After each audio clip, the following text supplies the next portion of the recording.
City of Rockaway Beach City Council meeting on Wednesday, August 14th, 2024 at 6 p.m. will come to order. The City Council and staff want our business meetings to be a safe place for all to attend and share their opinions, a place of common courtesy and civility. As such, we request all persons in attendance respect those attending and the opinions of those with whom you may disagree during meetings, prior to meetings, during breaks, and after meetings. This will enable our community to establish an environment wherein all issues and opinions may be fairly considered, and decisions, though sometimes difficult, will be made in a spirit of mutual respect for all community members, no matter our differences. Please place your cell phones on silent and let's stand and recite the Pledge of Allegiance. Allegiance to the flag of the United States of America, and to the republic for which it stands, one nation, under God, indivisible, with liberty and justice for all.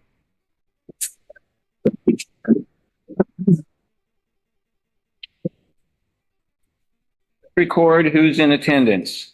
Council President Cheek. Here. Councilor Franken. Here. Councilor Hayes. Here. Councilor Martine. Here. Councilor McGinnis. Here. And Mayor McNeely is present.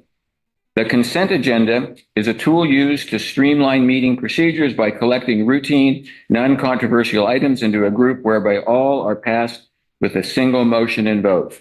You have before you the consent agenda on the approval of the July 17th, 2024 regular meeting minutes, approval of July 17th, 2024 workshop minutes, and review of July 2024 check register. The minutes of the previous meetings and July 2024 check register were distributed beforehand. Does a councilor wish to remove any of these items from the consent agenda to be discussed individually during items removed from consent agenda? Since there is no items to be removed, may I have a motion to approve the consent agenda? I move that Rockaway Beach City Council approve the consent agenda.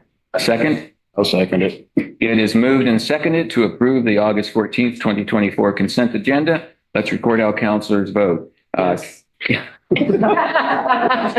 overjumped. I love the anticipation. There's a pattern here. Yes. You get to go first every time. Councilor Franken. Yes. Councilor Hayes. Yes. Councilor Martine. Yes. Councilor McGinnis. Yes. The motion passes unanimously. We begin presentations, guests, and announcements with the annual State of the City message.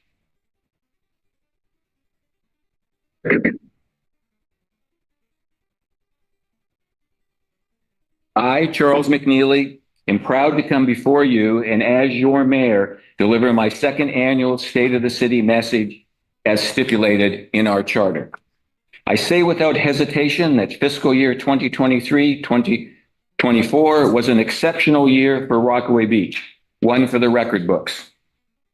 City staff prepared and City Council passed 3 proclamations, 62 resolutions, and 6 ordinances. City staff won 6 grants for a total amount of $843,000.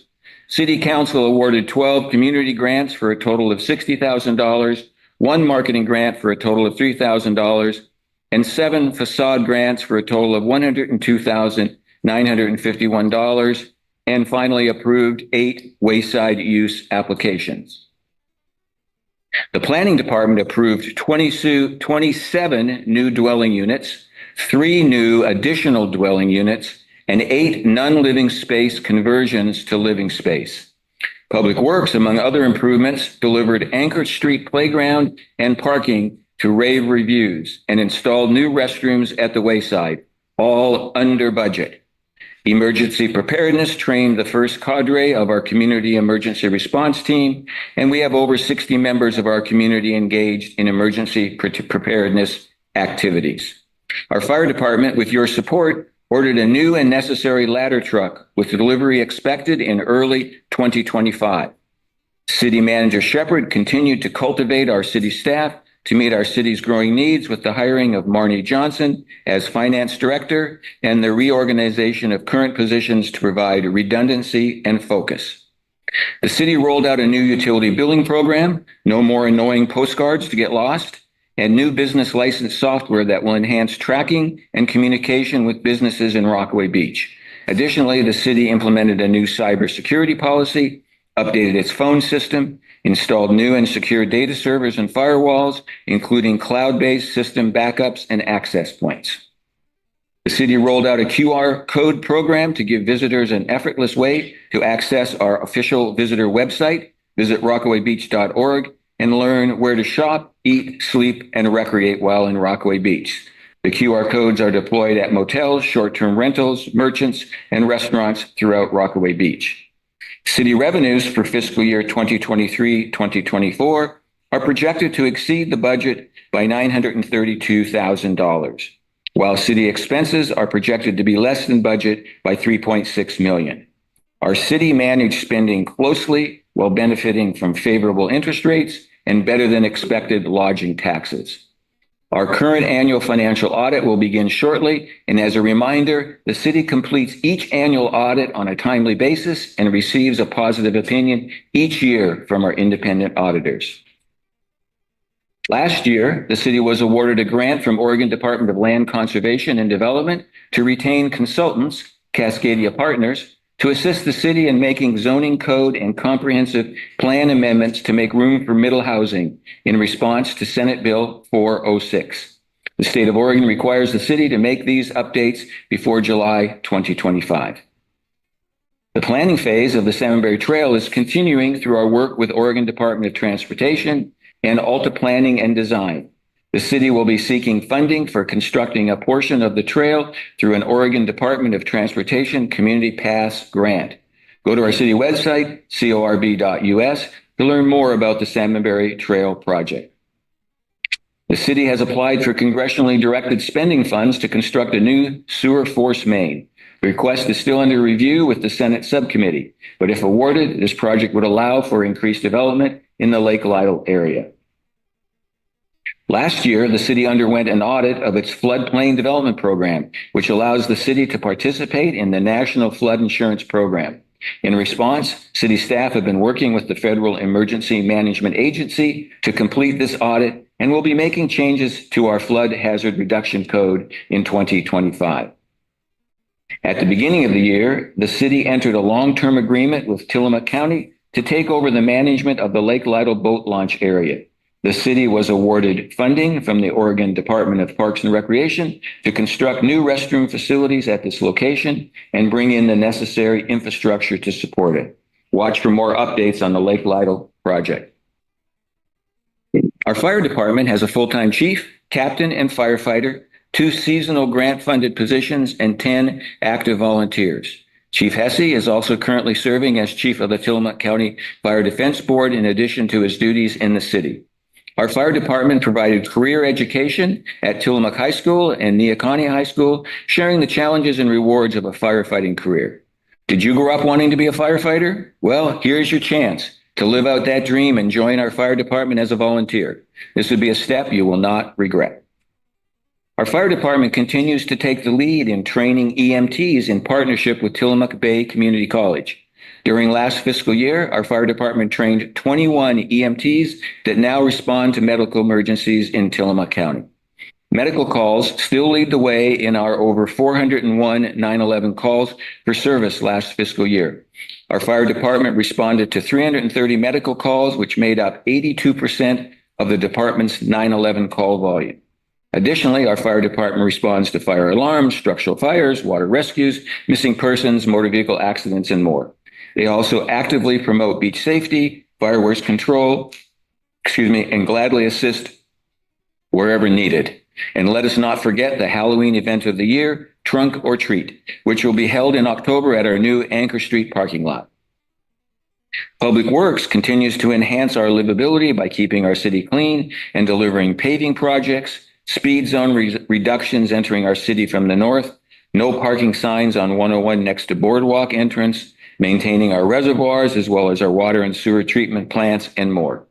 Public Works completed the South Pacific Street water line, stormwater, and road surfacing project on budget. Public Works has an ongoing relationship with Neoconi School District, from delivering sand for an environmental learning activity to offloading a new scissor lift for the high school. And let us not forget the Christmas tree lighting ceremony and 4th of July celebrations, all made possible by Public Works. The Tillamook County Sheriff's Office Rockaway Beach Patrol responded to over 2,200 incidents last fiscal year, handling over 80 distinct types of incidents, from traffic stops to business checks to burglary to missing persons and more. Contracting with the sheriff saves money, administration and supervision time, and improves hiring possibilities for new officers. Further, it is always advantageous to find ways to work collaboratively with other governmental entities. It helps lift up us all. Our City Council approved a 5-year street capital improvement plan, adopted the South Coral Street Stormwater Feasibility Study, and approved a proposal from HBH Consulting Engineers for water and wastewater capital improvement plan updates and a system development charge study. City Council took a critical step in assuring the city has enough short-term rentals to support a robust tourist economy while protecting our neighborhoods from excessive numbers of short-term rentals by setting a cap on the number of licenses allowed and establishing an annual review of our short-term rental ordinance and cap. The City Council also approved a proposal from Granicus for short-term host compliance software and services. This software will more than pay for itself with improved STR compliance and will make the STR complaint process easier and more centralized. Please watch for information on the rollout. City Council again approved the city joining the Jetty Creek Working Group, authorized a grant contract to accept $50,000 to kick off our drinking water source protection plan project, approved a scope of work from GSI Water Solutions for the facilitation of a source water protection plan, and approved a scope of work from Sustainable Northwest for the facilitation of watershed acquisition. The City Council established and appointed 5 Rockaway Beach citizens to the Source Water Protection Plan Development Advisory Committee. With these actions and more, the city is starting the critical journey to taking control of its primary source of drinking water, Jetty Creek Watershed, and with active community engagement. The city is gearing up for the first of 2 Source Water Protection Plan town halls on Thursday, September 12th at 5:30 p.m. at City Hall. I hope to see you there. The City Council approved the proposal from SSW Consulting for strategic planning services, a project that will deliver a 5-year roadmap for our city, a roadmap that will be built with your input and engagement. The roadmap will play a critical role in project selection and budgeting going forward. In essence, how the city spends its limited resources on your behalf. So far, we have over 700 responses to our community survey. If you have not completed the survey, paper copies of the survey are available at City Hall, or you can complete the survey electronically on our city website. The deadline for the survey responses is August 25th.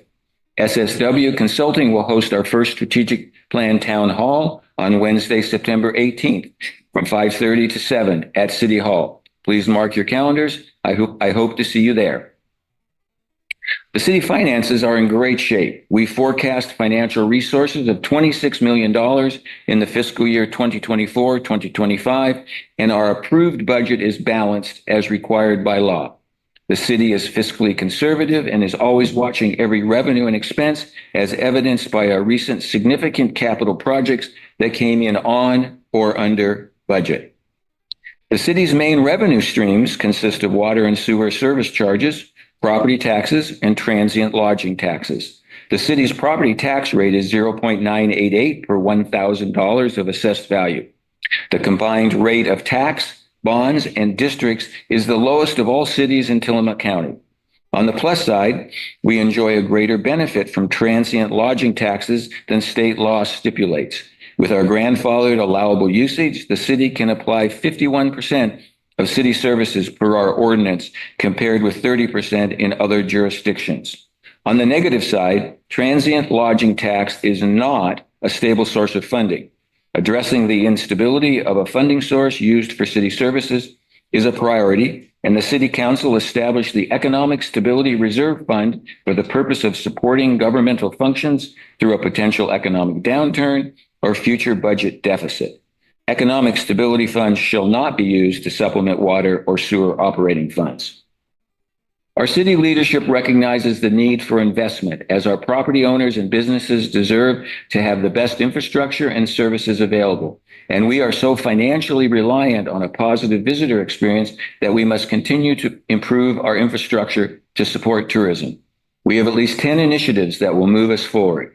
They are strategic plan and visioning, economic stability fund, planning and funding the next 20 years of water and sewer infrastructure improvements, sustainable drinking water supply, resilient critical facilities, accessibility improvements to the Rockaway Beach Wayside, Salmonberry Trail Project, addressing aging infrastructure and building new recreation facilities, Nadana Beach water system replacement, and increasing the reliability of wastewater system components. So let us embrace the future as a community, continue to work collaboratively, and move forward to dream and chart the glory days ahead. Let me conclude by acknowledging our city leaders. If you're here, please stand as I say your name. Superintendent Dan Emerson.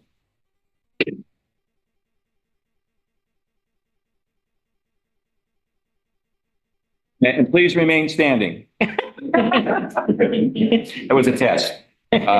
Fire Chief Todd Hesse.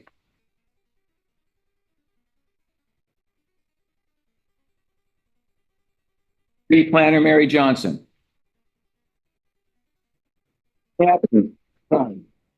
City Finance Director Marty Johnson. City Reporter and Assistant City Manager Melissa Thompson.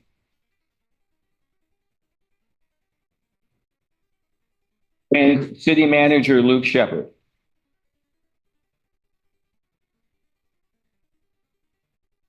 These individuals love our community and work tirelessly to deliver top drawer service and move our city forward. We are blessed to have these individuals working for us. Thank you for your dedication to our beloved community and your accomplishments in fiscal year 2023-2024.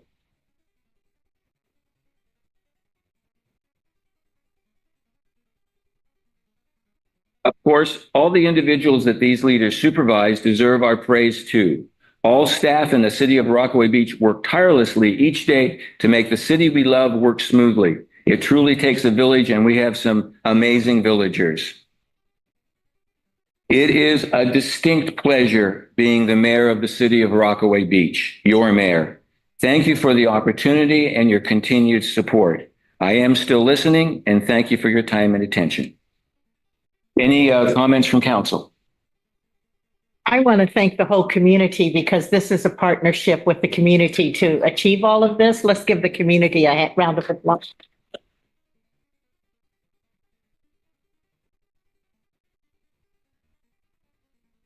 All right. We recognize and welcome Jeff Kalevig, the Northwest Oregon Operations Manager for David's Chair Outdoor Mobility Systems. Come on down to the podium there.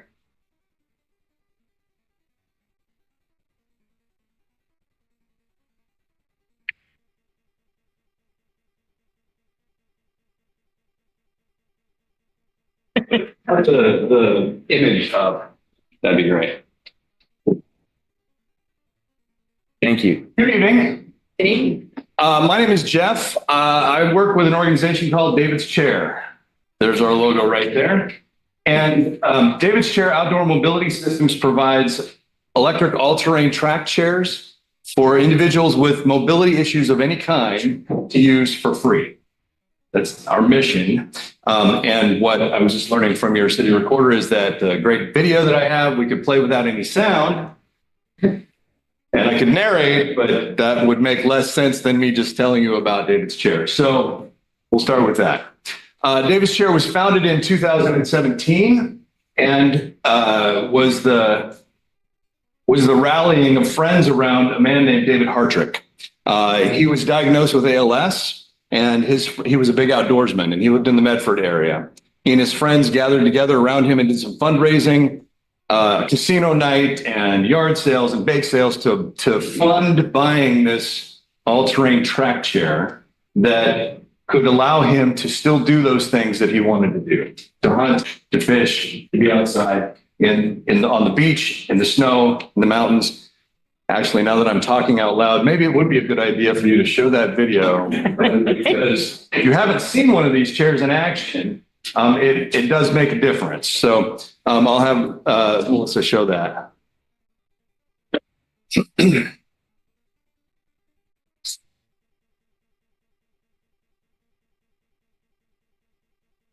So we do a variety of outings during the year. This video is actually from one of the ones that we did 2 years ago in Brookings at Harris Beach State Park. What we call an excursion is where we bring together as many track chairs as we can from our fleet and get as many people out on the beach at one time as we can over the course of the day.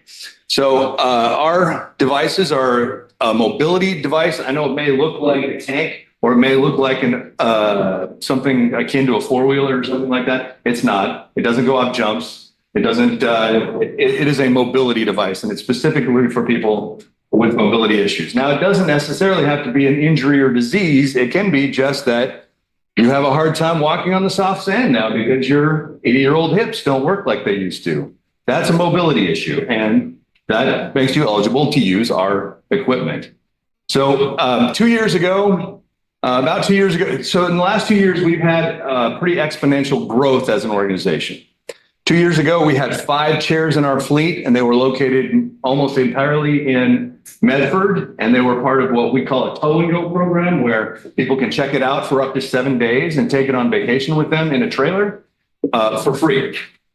We have branched out in the last 2 years. We had 5 chairs in our fleet. Now we have 22 chairs in our fleet. The chairs cost about $20,000 a piece. And what we do to buy the chairs in the first place is grant writing and fundraising, seeking donors. If any of you are donors interested in helping, I'd like to talk to you after the meeting. And so we fundraise to buy the equipment, and then we partner with communities to be able to place them in a place in a way that people can access them and use them for free. For our users, especially, it's that they get to use it for free is very important to us. One of the things that's a reality of people who have mobility challenges, whether it's a disease or an injury, is that the cost associated with an outdoor adventure or an experience like this is cost prohibitive. It just is. And these devices are not covered in any way by insurance. So we do the fundraising to purchase them in the first place, and then we partner with communities to place them. In the last 2 years, we have gotten a couple of very generous grants and have 9 locations along the Oregon coast now that are fixed chair locations. We have a chair that lives full-time. Seaside, Manzanita, Netarts, Pacific City, Newport, Florence, and Gold Beach. And in Gold Beach, there are 2 chairs. I'm sorry, I skipped Coos Bay. Coos Bay is also, that's the most recent one to come online. What we're talking about doing it in January, I started having conversation with members of this community and specifically with Luke Shepard about the possibility of partnering as David's chair with Rockaway Beach to provide a track chair that would be available for people to use here. Our devices, again, in each location is a little different. So let me describe that for you. Each of our partnerships with communities is dependent on what the community has available. So our partnership with in Seaside is right now with the Elks Lodge. They house our chair, and the volunteers from the Elks are the ones that check the chair in and out. In Newport, our partnership is with the city of Newport, and the Parks and Rec staff check our chair in and out to folks. So it's different depending on whatever any community has to offer.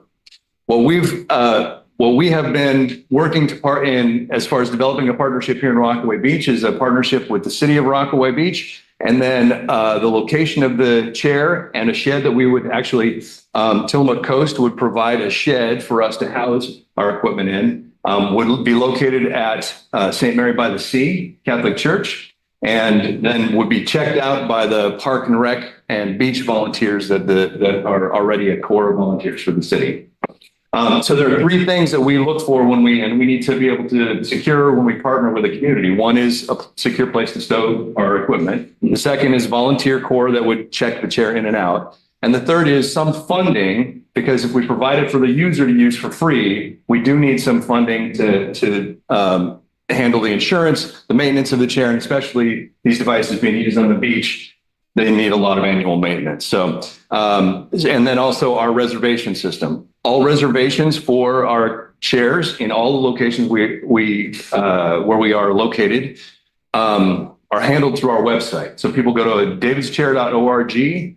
They go to the request a reservation, and then it lists our locations, and they can go and look at the calendar of availability. Click on that, fill out the form, submit it as a request, and then they'll automatically get 4 pages of forms, waivers, and things like that they need to fill out. And then we coordinate with the volunteers in that location for that date and time.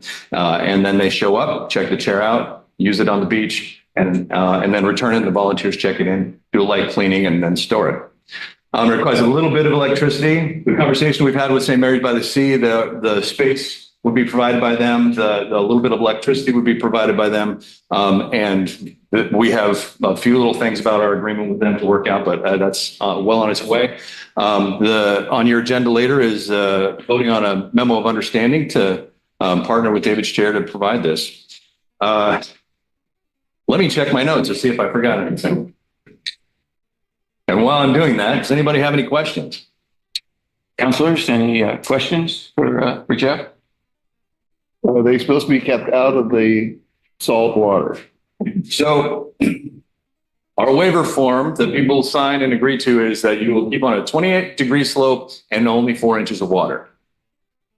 They can do more than that. Pretty hard on them. No, they can do more than that because they are all-terrain vehicles. That's mobility devices. That's what they're for.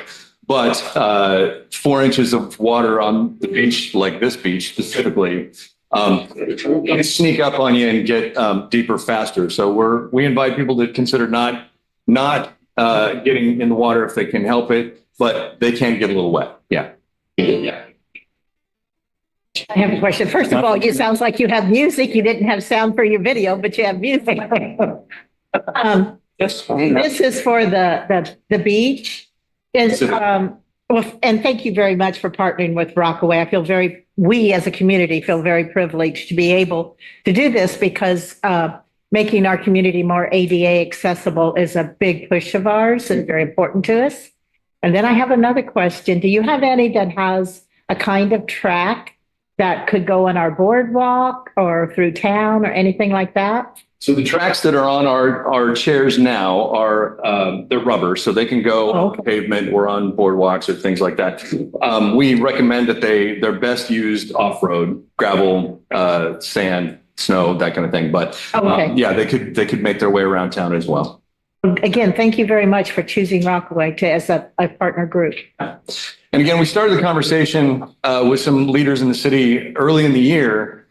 We've had last year, our growth was pretty huge, and but we haven't had the same success in some of our grant writing. So our conversations needed to slow down a little bit. And so it's taken us a little longer than maybe initially our conversations would have indicated. But for us as an organization, we need to do the grant writing and fundraising to buy the equipment. So this is, we would expect probably with agreement, probably in the next 6 to 8 weeks, we'd be able to install a location here. We'd have a bit of an event, bring several chairs to sort of have an excursion as a kickoff and start it here. But yeah, other questions? Yeah. I have 2 questions. Yeah. You mentioned that it needs maintenance. Does your staff come out? We do the maintenance. Yes. So David's Chair takes responsibility for all the insurance, the maintenance, and then the reservations and administrating of people using it. In the event that this chair. Excuse me. This really isn't a time for questions from the audience. So yeah. I kind of gestured that way. So. Yeah. Okay, that's all right. So Anything else from the council? You asked him how. What a friend. The person who's Well, I'll find out the answer and I'll get with you later. How's that? So is the question that you have, Mary, what happens if somebody gets stuck on the beach in the chair? Yeah. Okay. So there are a couple of solutions. The first is the battery life on our devices. It far exceeds what we check it out. We check it out for 2-hour blocks of time. The batteries are usually good for a good 4 hours. And then in between shifts of checking the chair out, we want to get at least a 2-hour charge on the batteries to make sure that nobody gets stranded out on the beach. In the event we do get someone stranded, we do have a device that is a backup charging device. It's like the jump starter units you use for your car. We have a specific brand of them that has a 110 plug that can temporarily charge the chair enough to limp it back to the shed. So, yeah. Thank you for that. Answer your question, Mary. It did. I have a question. Sure. So it's $5,000 for the first year and then we renew after the first year? So when we started the conversation, initially in the beginning of the year, we were talking about a $5,000 amount. Now this year, because of our maintenance, and again, it's been 2 years that we've been working on the coast. And so what we've encountered, increase of expenses, increase of maintenance needs specifically, and each location is a little different. But for example, the chair that's in Seaside gets used more than 3 times more than any other chair in our fleet, and the expenses there have been much higher. So now we're starting this agreement now, we've increased all of our agreements to $7,000 annually. So, yeah. Did that answer your question? Well, I guess my question is after a year, then we'll review the cost again, or will it just roll over 7,000?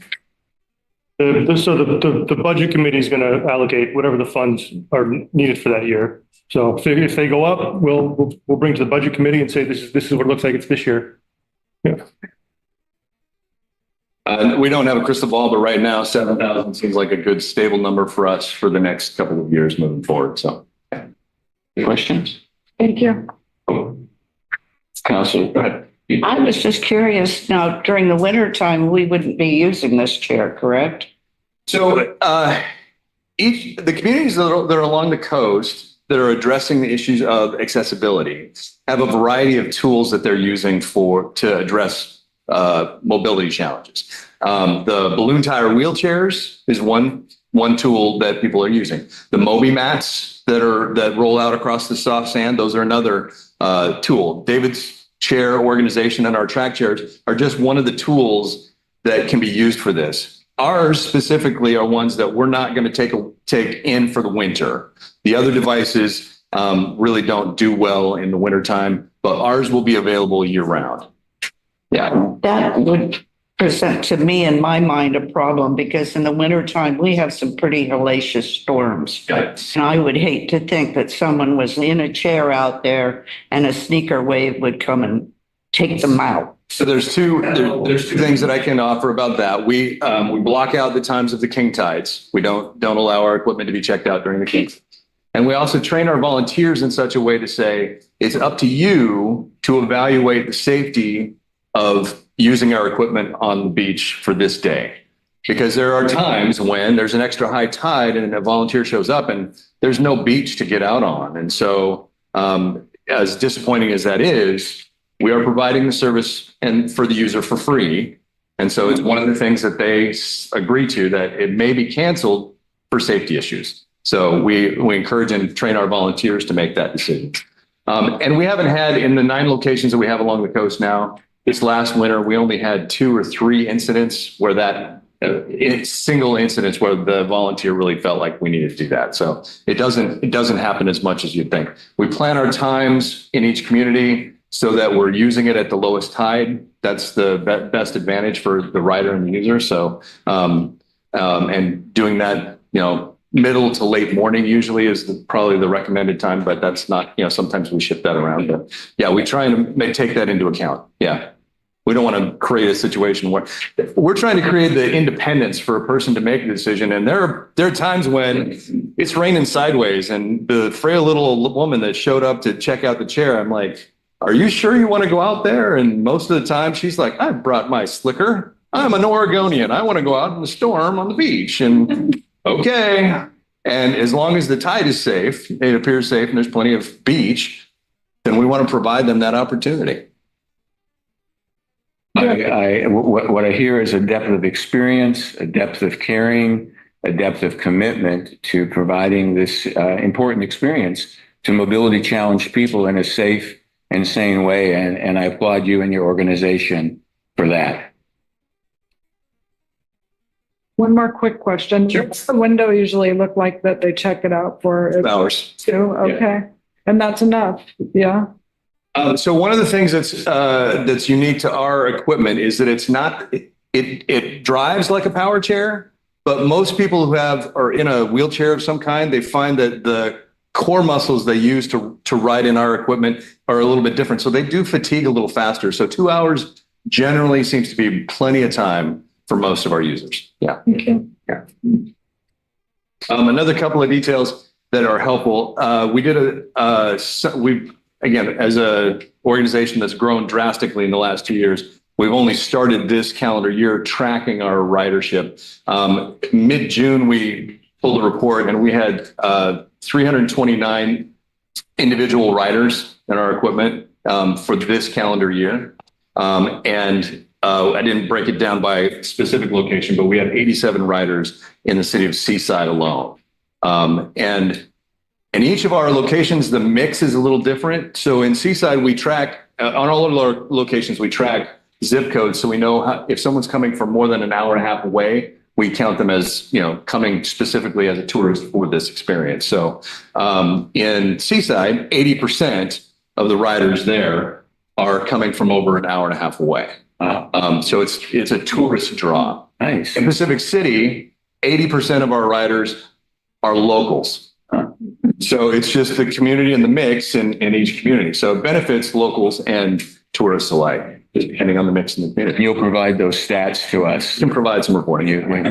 That's what I love data. Yeah. Well, we all love data. All right. Yes, sir. I read that the person using it is going to have to supply somebody to help them on and off because you don't want to have a city employee or any of your employees do that. One of the stipulations is the person needs to arrange for their own transfer. That's what that's called, from one chair to another or into our equipment and then back out of it. Whether that's bringing another person with them or bringing their own Hoyer lift or being able to transfer themselves.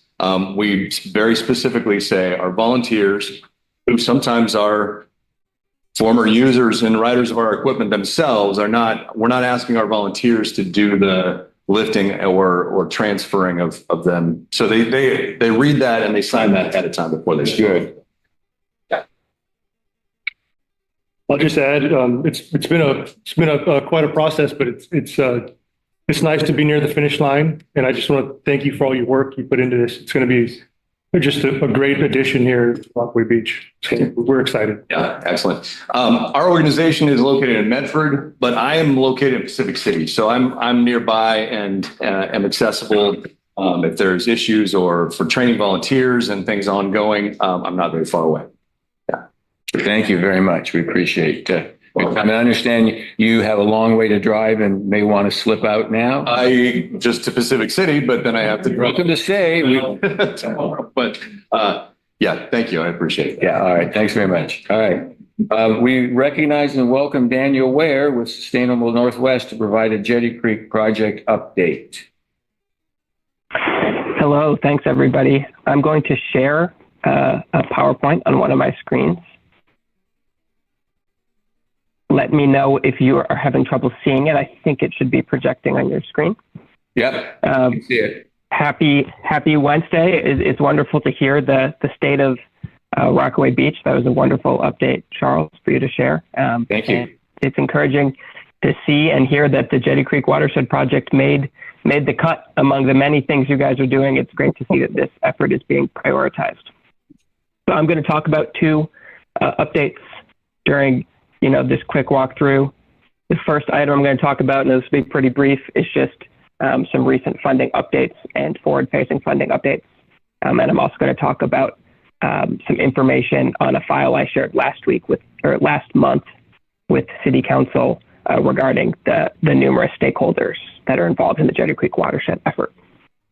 So first and foremost, I'm excited to share that the City of Rockaway Beach was awarded a second iteration of the Drinking Water Source Protection Fund, which is a grant that's awarded by the Oregon Health Authority and facilitated through the Department of Environmental Quality and Business Oregon. We applied for this in April, and I mentioned it in one of my March presentations that the city applied for funding of $70,000, and from that funding, there'll be support to develop a forest management or forest stewardship plan around what the future of the Jetty Creek watershed could look like. And within that plan, it'll really be focused on the lower half of the Jetty Creek watershed because that's where the city has a very strong relationship with the current landowner. And within that funding, there's also support available to contract for property appraisal. So as this effort moves towards acquisition, it's exciting to see a couple next steps in terms of funding that we're able to bring forward and also share that with some other funding opportunities. Also, over the past 2 months, we'd submitted funding for a NOAA coastal land protection application. That funding, unfortunately, was not invited for full submission. However, in the past 2 months, we also submitted a request to the Forest Legacy Program, which would be funding available for acquisition, and we're still in the running with that application, and we're working. And Luke and I recently presented to the state's working group to recommend for them to hopefully recommend to be funded up to the federal agency. So that application is still in process, and we're optimistic it's moving in the right direction.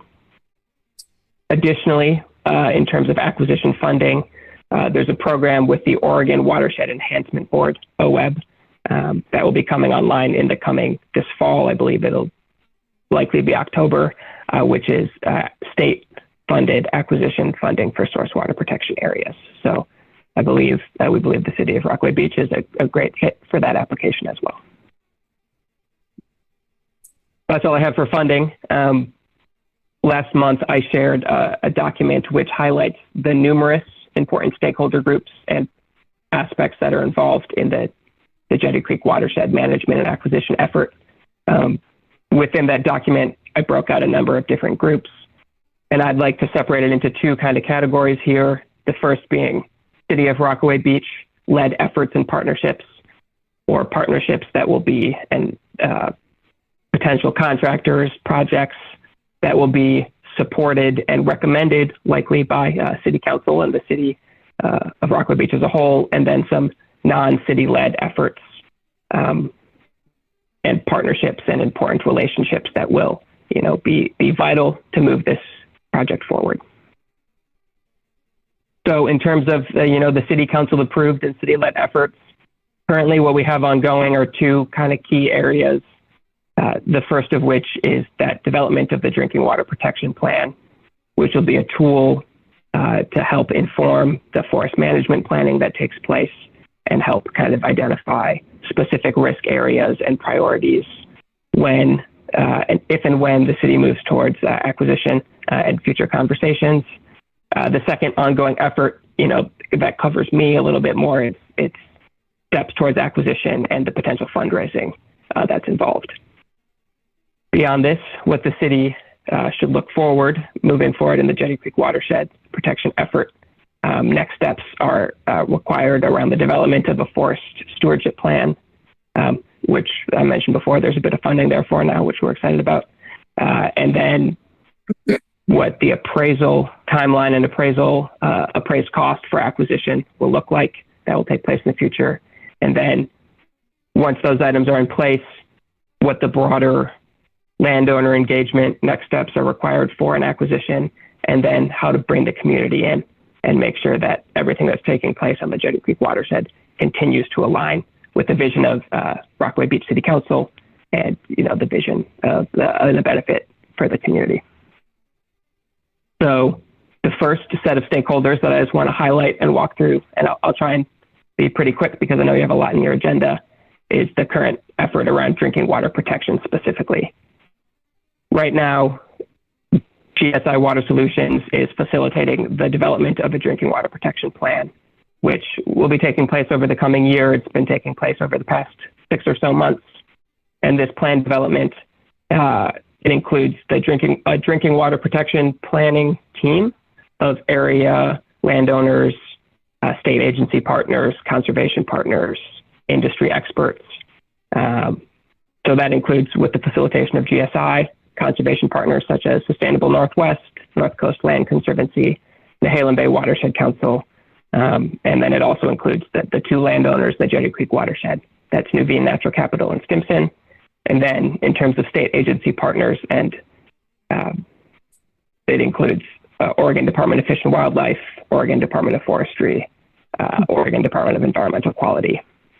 And of course, the public works staff is also in attendance in some of those meetings and providing their lived experience along with the expertise of the land managers themselves. That drinking water protection planning team, informs some of the issues and the risks, which then GSI has brought to the Source Water Protection Plan Development Advisory Committee, again, which the City Council has selected members of, and I see some of the members are on this call and in attendance, to be facilitated by GSI Water Solutions, and again, includes city staff, includes city elected officials, and of course, the city representatives.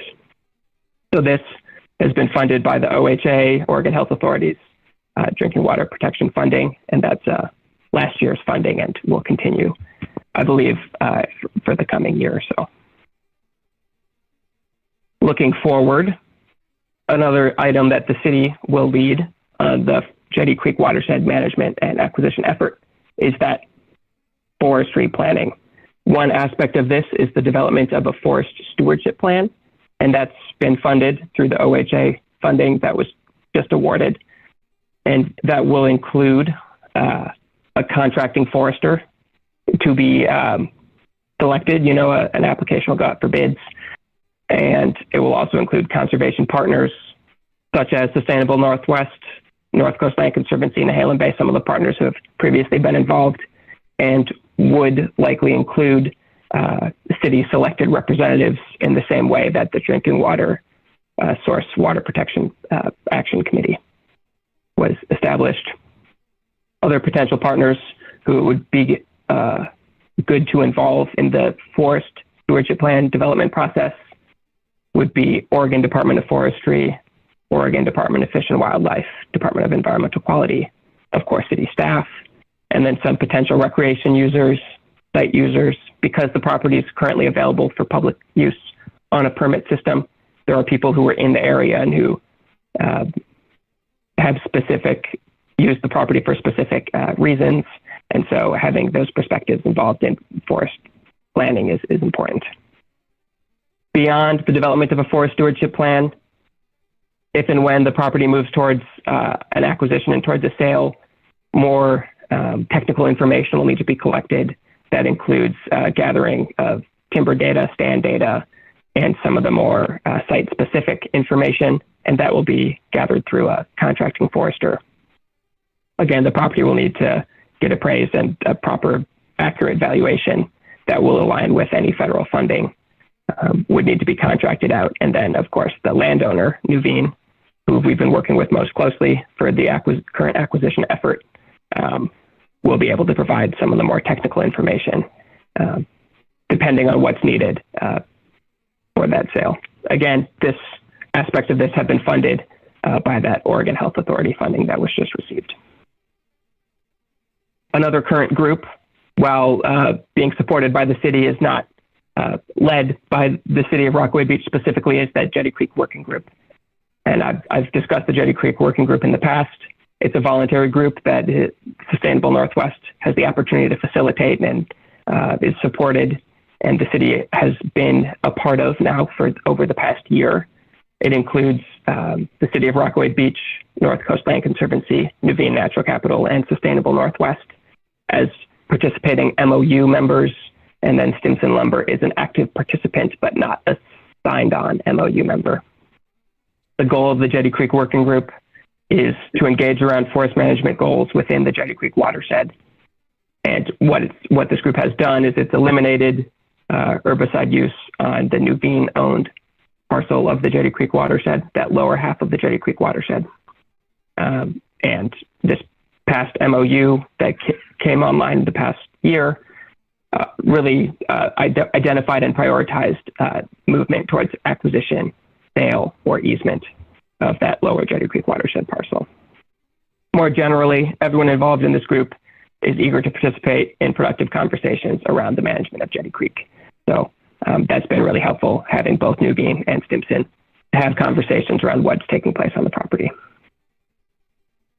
In terms of other partnerships, which will be important and which are important to maintain and pursue in the future for the watershed protection and acquisition effort, include state agency partners such as Oregon Department of Environmental Quality, who really pretty directly prioritize and want to support municipal ownership of drinking water, surface drinking water supplies. Oregon Department of Forestry, who has a strong understanding of forest management across the state, and is supporting and partnering with the city of Rockaway Beach for the current forest legacy application. Oregon Department of Fish and Wildlife, who will be vital in helping understand what priority habitats and priority species are within the Jetty Creek watershed property. Oregon Health Authority, again, a funding entity to support the efforts that have been taking place and who are, maintain the same goal as the city of Rockaway Beach around protecting and managing the drinking water supply. Oregon Watershed Enhancement Board, again, they're another funding agency, and I mentioned them earlier, that they have a upcoming funding opportunity that we'll be pursuing with the city. And Oregon State Parks and Oregon Parks and Recreation Department kind of helping tie together the priority of watershed ownership and management with the potential impacts and benefits that it could bring to in terms of recreational opportunity and public accessibility. In terms of federal partners, the Forest Service, again, a funding agency, and more broadly has a strong understanding of forest management, forest acquisition, forest health treatments, will be a strong partner to have, and they have regional offices, certainly. Environmental Protection Agency, while not solely forestry focused, again, thinking about water quality protection and the human health aspect of land management. And NOAA, National Oceanic and Atmospheric Association, again, there'll be continued opportunities for funding that will be coming through NOAA. So looking forward, as the city moves towards acquisition, once the funding becomes available, there will be a lot of steps that will take place. The partners that will be kind of vital in the acquisition process certainly will be Nuveen, who's currently engaged in a potential sale of the lower half of the Jetty Creek watershed. Certainly the city of Rockaway Beach, you guys will be vital for the acquisition effort. But if the timing doesn't align between the city of Rockaway Beach funding that becomes available and Nuveen, there's potential that the inclusion of an interim bridge buyer could be introduced and could be connected to this effort that's taken place on other conservation efforts on the Oregon coast in the past. And then, whomever the funding entity is to provide support for the acquisition, that funding support will likely have stipulations on how the property can be managed and what specific goals the funding has and how that aligns with the goals of the city. Once that's all in place, as it aligns, there'll be some acquisition and due diligence requirements and partnerships which will likely develop. That includes, again, working through a forestry plan and then the management expenses that go along with the property plan that's been laid out.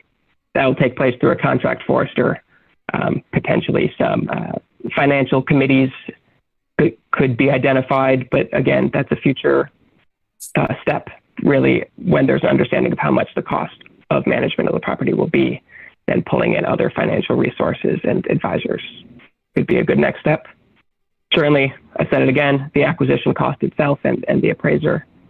And then some more of the technical support, the legal support. I'm under the impression the city has legal counsel that's available for them, for you. And so it's important to be able to have a quick partner. And if legal counsel might not be the most effective solution, Sustainable Northwest and other partners can certainly help connect the city to legal support. And then, this is an ongoing developing process. There's potential, as the acquisition process is underway, that there might be more partners who need to be invited in to ensure a successful acquisition of the Jetty Creek watershed. And so the last thing I also want to highlight is more broadly who the important area landowners are. And again, this is a non-exhaustive list, but just kind of both some of the private landowners who are involved in forest land management in the area, and then of course the public land managers. Nuveen and Stimson, of course, own property in the watershed, but I do just want to call out a strong partner with North Coast Land Conservancy, who's a member of that Jetty Creek Working Group and has done a number of conservation watershed protection efforts along the north Central Oregon coast. And then some of the public landowners who have land adjacency would be Oregon Department of Forestry, Oregon State Parks, of course, Tillamook County, and then the city itself. So that's really all I have. Again, none of this is an exhaustive list, but just I wanted to help highlight that there are going to be a number of partners involved as this effort moves forward. And I'm pleased to be a part of it. And I'm looking forward to the continued work. Thank you, Daniel. Council, any questions or comments for Mr. Ware? I have a couple. Okay, Councilor McGinnis. First of all, Daniel, thank you for your work on this, because when we look at the partner agencies on all of your slides, this is an intensive and extensive endeavor that we've taken on. So thank you. And because the slides are so intensive in information, have you made them available to our city recorder? Yes, Melissa has them, and I'll share. I made a couple updates. I'll share the final set of slides later today. Thank you. Councilor Hayes. I do have two questions. The interim buyer that you spoke about, that would be something that we would vote on here. Is that correct? When we get to that point? Okay. And Certainly. The second one is, in the end of your list, it speaks to an appraisal. How far off, in your experience, are we from that point in the process? Just a guess. I would say we're a ways off. And the reason I say that, I would say a year Okay. plus. And the reason I say that is because an appraised value only stands for a certain number of months. So what you'll want to do is, when the funding's in place, get an appraisal close to, within 6 months of the target acquisition title transfer timeline, because that yellow book appraised value will only hold validity for so long. So to get a value now would be informative, because we'd know how much the property is worth versus how much it's been estimated at. But it likely that value would not be accurate by the time that the acquisition title transfer would take place. And so it would require another That would appraisal. be before or after the interim buyer part? It would be, so the interim buyer, I would say that's not the city's priority at this point. The interim buyer, I would say, would come into play if, with a signed LOI that the city has between Nuveen, the goal is for a sale by the end of 2026. So if that doesn't seem possible, Okay. in terms of funding, then we would transition that conversation to bring in an interim buyer, and they would say, okay, let's go for an appraisal, and they would probably handle the appraisal themselves.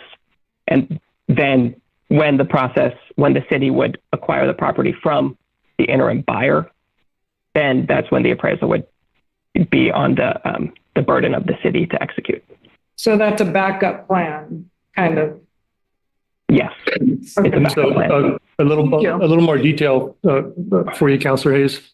So the letter of intent we have with Nuveen, it gives us a deadline of December 2026 to make that purchase. So if we go beyond that, that's when the buyer will come into play. And there's a transition period between our letter of intent and an option agreement. And so once we have an appraisal, we can negotiate the purchase and an option agreement with Nuveen that will lock us into a price and lock us in to being the sole entity that could make a purchase for that property within the given time frame. So that's kind of the process: LOI to option agreement to purchase, or to third party purchase if we can't make those timelines. For backup. Oh, thank you. That's it. Other questions from council? Mr. Ware, again, thank you very, very much for, as Councilor McGinnis said, for all that you've contributed to this effort. It's been a pleasure working with you, and we look forward to continuing our partnership. Thank you. Thank you as well. Thanks for your time. All right, we recognize and welcome Jean Schultz of the Friends of the Library to provide their community grant recipient report. Good evening.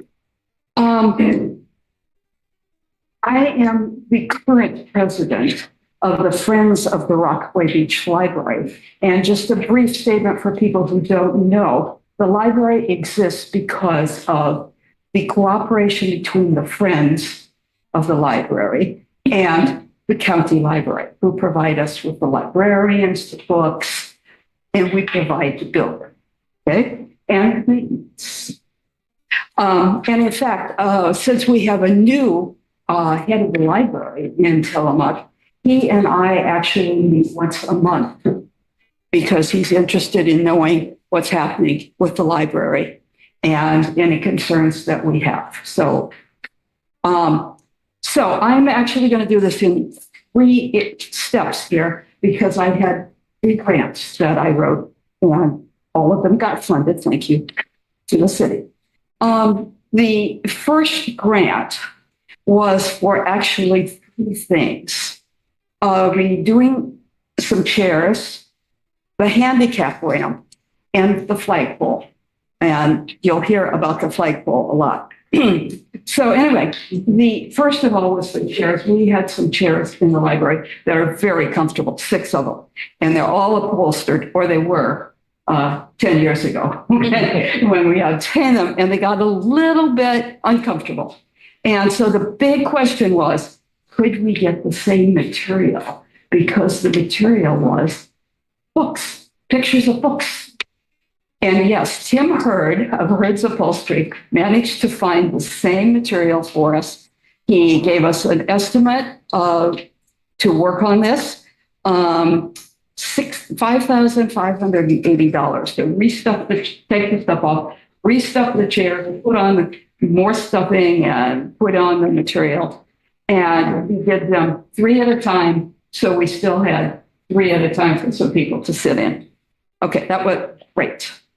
The second thing was actually a reimbursement. We have for those of you who haven't seen the library, we have a ramp. And the ramp is our handicap ramp, and it winds up there so that if you can't take stairs, you can do that. And one of my volunteers said, you know what, I think I'd like to take and paint that again and paint it with some paint that has grit in it so that it won't get slippery in the wintertime. Okay? So we started cleaning it up and started to do that. And guess what? Turns out there were a couple of sheets of the plywood that weren't doing so well. And we said, no, what we better do, we better just tear this all out and redo it. And so we tore out that, we replaced the thing, got them all in. So grants for that were actually, we requested $1,455.26 to cover labor, materials, paint, and recycling. And that's what we asked for in reimbursements. Turns out that a little bit later, some more reimbursements got turned in, but it was only about $109 over. So we covered that from the Friends expenses. Now, the other thing was moving the flagpole. When the library was first built, there's a beautiful ramp, and what they had done was there's sort of a railing that goes through here, and they had put the flagpole encased in that wood, and it actually wound up falling over at least 2 times that I know of, and maybe once before I know of. And so we had to get the flag replaced, and we said, this isn't really going to work. And for people who haven't dealt with a flagpole, let me just tell you, it's not fun. We requested $950, which was what we had from our initial investigation into what thought would be reasonable. It wasn't. So we said at this point in time, we're going to just put the $950 in and we'll figure out, and then we'll ask for another grant. Okay? So this was our first grant. Any questions? Okay. Second grant. Now we really go into the flagpole. And, you know, the more you talk to people about the weather here, the more expensive the flagpole gets. Okay. So we had, finally found a 25-foot flagpole with a clear anodized finish. And turns out to cost us about $3,700. It had to be shipped here, trucked in here. So we had requested $2,600 and change from the city, and we had the 950. And so we said, yeah, let's just go ahead and do this. And so it only was a little bit more, a couple $100 that cost us an additional. But I want to tell you one thing, that we now have not just a light, we have a solar light on the flagpole. And so if you haven't already done that, next time you're out late at night, drive past the library. It's gorgeous. Now, we don't know this winter how the solar light's going to hold up, but we've got that. We've got that coming, okay? Okay, and the third thing was probably the hardest for me, at least. We're funded because people come in and they get a membership and they give us donations. And we have a book sale. For those of you who missed it, it's always around the 4th, 5th of July, okay, sometime. And we did quite well at our one this year. But we could use more. And there are a lot of people who own property that don't live here. And a lot of people rent things out. And you know what? A lot of people who are renters buy a lot of books, a lot of paperbacks especially, because they're great to read on the beach. Okay? And the tourists that come even come in. And the other thing is that the library provides not just people in the city, but tourists with things like internet access. We have a number of computers that people can use. You can just sit out in your car and get on the internet. We have printers, we have faxes. So all that kind of stuff, as well as purchasing some of the Friends books, are available in the library. So we thought that would be very nice to send a message to everybody who owns property. So there are over 2,800 people. Well, we've done some mailing in our group, but that was to like 100 or 200 people. And so we said, we don't think we can take this back. So we talked to the Beach Beagle, and the Beach Beagle helped us with our mailing. And they did the Xeroxing and envelope stuffing and so forth. And we requested almost $2,951 from the city. We didn't understand at that particular time about a couple of fees that it was going to cost us from the post office. For anybody who ever does a mailing, just call me. I'm not charged, by the way, for the hours I spent talking to postal people. All right. I call them at different hours because I thought maybe the ones on the East Coast know more about it than the ones in this coast. It was terrible. They knew me by name. Okay. Oh, Jane, here we are again. So anyway, the outcome from this has been very good. We've gotten a lot of, so far, it's just under $8,000 that we have donations from. And a lot of those are from all over the world, okay, that we've gotten them from. So I just want you to know that we think we paid a little bit. We didn't get the things quite right, but you've made a lot possible. And I think we've come a really long ways this year in getting the library right up to the top. Thank you. Thank you. Do you have any questions? Yeah. How many letters did you wind up sending out? Just over 2,800. John, we counted. It was enough to fill our living room and dining room. Okay, because they all had to be sorted in zip code order. Yes. In order to get the right rate. Okay. Yeah. I want to say thank you for this detailed report you gave us. It's nice to see the receipts and that the grant money is being used correctly. And thank you for the big report. Thank you. Thank you. Okay. And we had a really good time, right, John? And we love the library. Oh, yes. Thank you. Yes. Thank you. For all you do for that. All right, we recognize and welcome Dawn Backman of Rockaway Writers Rendezvous to provide their community grant recipient report. And volunteered to read out the thing. This is John Bailey, who, by the way, helped us a ton because we were able to come in on the anthology way under what we had been quoted. That's John there. Cosmo back there somewhere. There he is. All right. Neil can't be here today because he's ill and Kizzy doesn't live in the area. Are you ready now? I'm going to pass these out to the audience. If you'd like to just flip through it and take a look and pass it along, and I'll collect them at the end. Oh, you're going to collect them at the end back? There's only 4 of them, Mary. You already had your cup.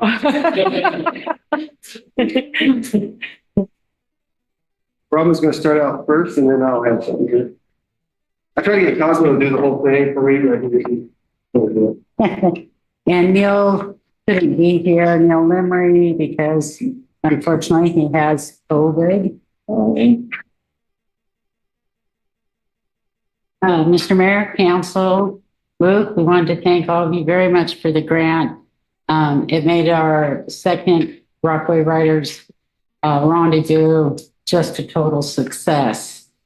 We were partnered with the Tillamook County Parks Foundation as our fiscal agent for the event. So they handled all the money and everything and left all those creatives to our craziness. This grant provides us with the ability to rent a larger venue, secure published authors, screenwriters, and playwrights to lead the workshops. And now in your hands is our very first anthology that we had published. It enabled us to do broader marketing, purchase banners, better advertising. Attendees came from Idaho, Washington, Northern California, and of course, Oregon. There were approximately 100 people in attendance. We held our first writing contest. We had a student category, an adult category. The students won cash prizes, and you can read them in the anthology.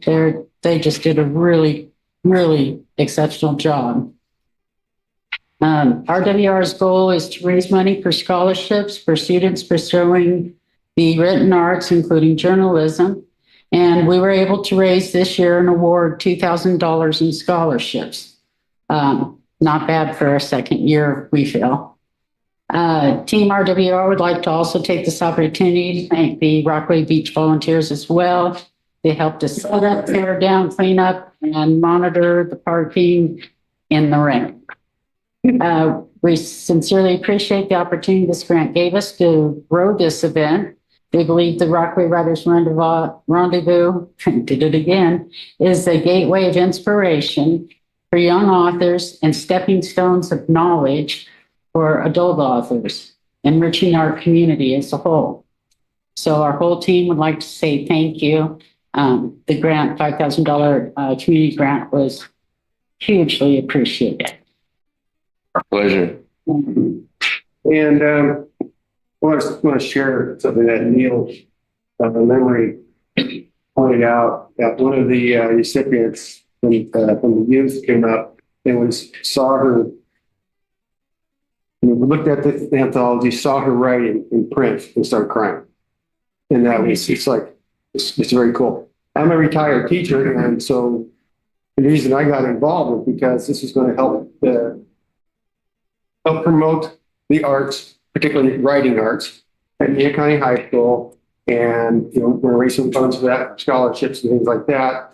And you see the kids come up like that. That was really, really a meaningful thing. It's like, whoa, that's one of those things you can't.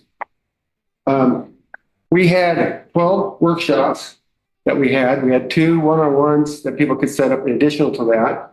We had 2 open mic nights. And then on the Sunday, then we had the breakfast at the Lions, and we had the morning had prizes and stuff like that for the kids. I'm a photographer. Some of you might know me as that. So I managed being a photographer, and also I got roped to being a videographer. So I'm standing around, right? I'm furniture. So I'm hearing comments, and here's some of the comments I was hearing. This is a friendly town. I didn't know this town was here. I've never stopped here before.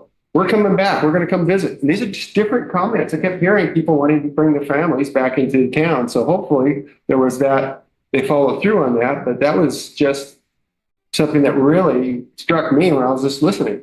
One of my goals, and I think it's the goals of the group, we really wanted people to walk away having had fun and also made friends and connections and stuff like that. And you saw a lot of people sharing cards or getting their cell phone numbers and things like that. And they're just talking. It really seemed like people walked away very, very positive.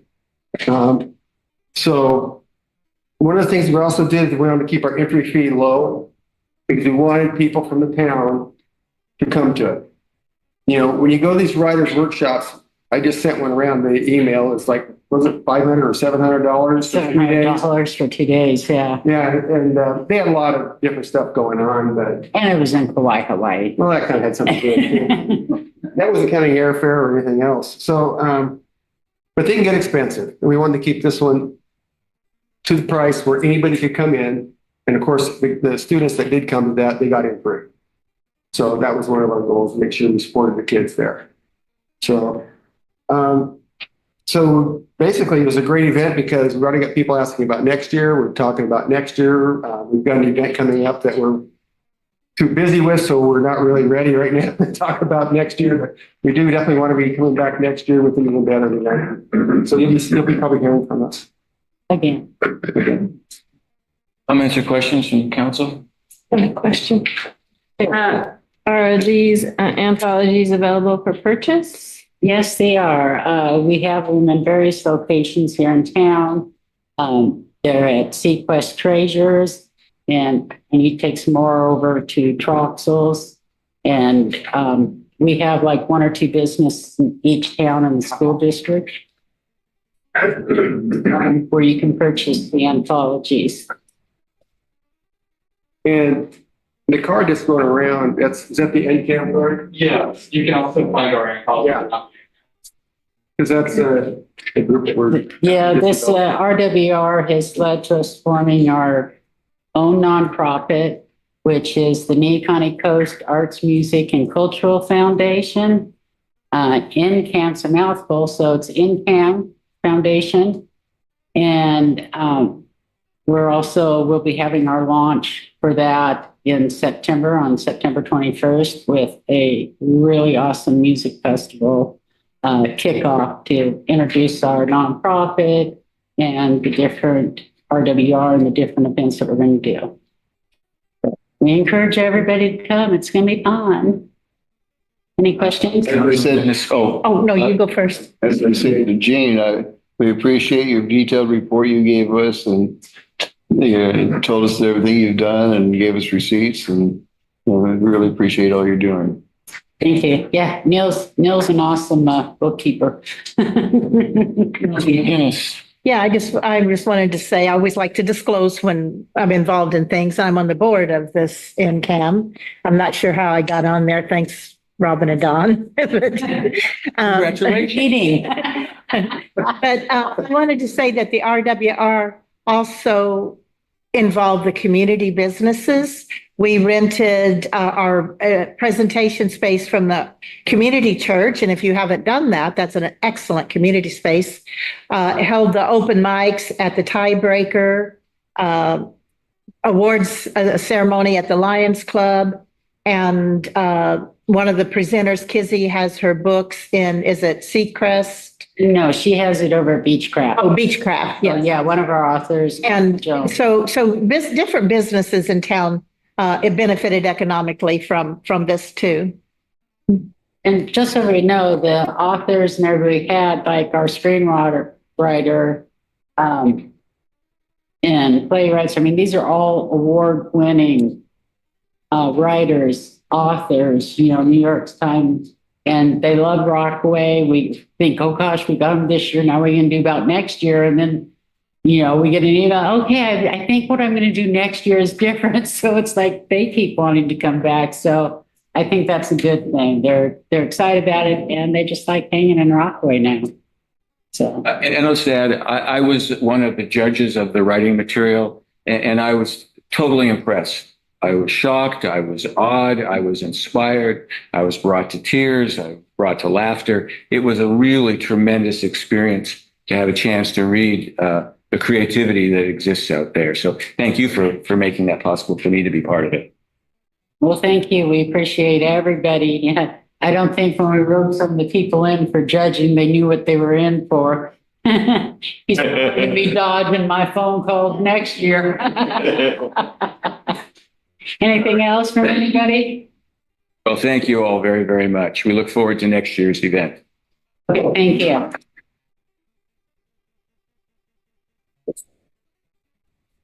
Next on the agenda is we recognize and welcome Lindsay Matson of North Coast Communities for Watershed Protection and affiliated with Fulcrum Community Resources, provide their community grant recipient report. Lindsay has aged pretty quickly here. Yeah. Ah, wow. Well, come on down and introduce yourself and give us the report. Nancy Webster, and I'm representing North Coast Communities for Watershed Protection. I want to thank the city for sponsoring our speaker series. And the speaker series, the name was Safeguarding and Restoring Drinking Watersheds. And this is a preliminary report. Our final speaker is August 29th. So I'll hand out to the council, and then Bob, my partner, our 29th meeting is with Ernie Nemi, who's one of our all-time favorites. And so if you want, Bob will pass the flyers out on the rows. If you want one, take one. And then I have this behind times, but Thank you. this is our preliminary report.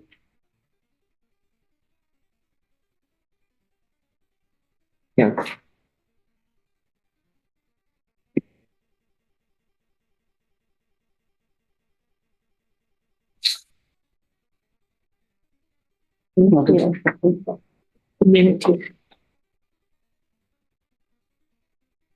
North Coast Communities has been putting on speaker series for about 13 or 14 years. And we've been wanting to bring people that can speak up and talk about what's happening to the air and water quality in our communities. And I felt really good that these 3 series have been really successful, and people have really appreciated and gave us really good feedback. The first one was February 3rd, and it was Chuck Willer of the Coast Range Association. He's been advocating for protecting forests for the drinking water and for the habitat for probably 40 years. And he talked about the importance of healthy watersheds providing healthy water, and that the plantations are not a good source, and it's time to restore these watersheds and promote drinking water and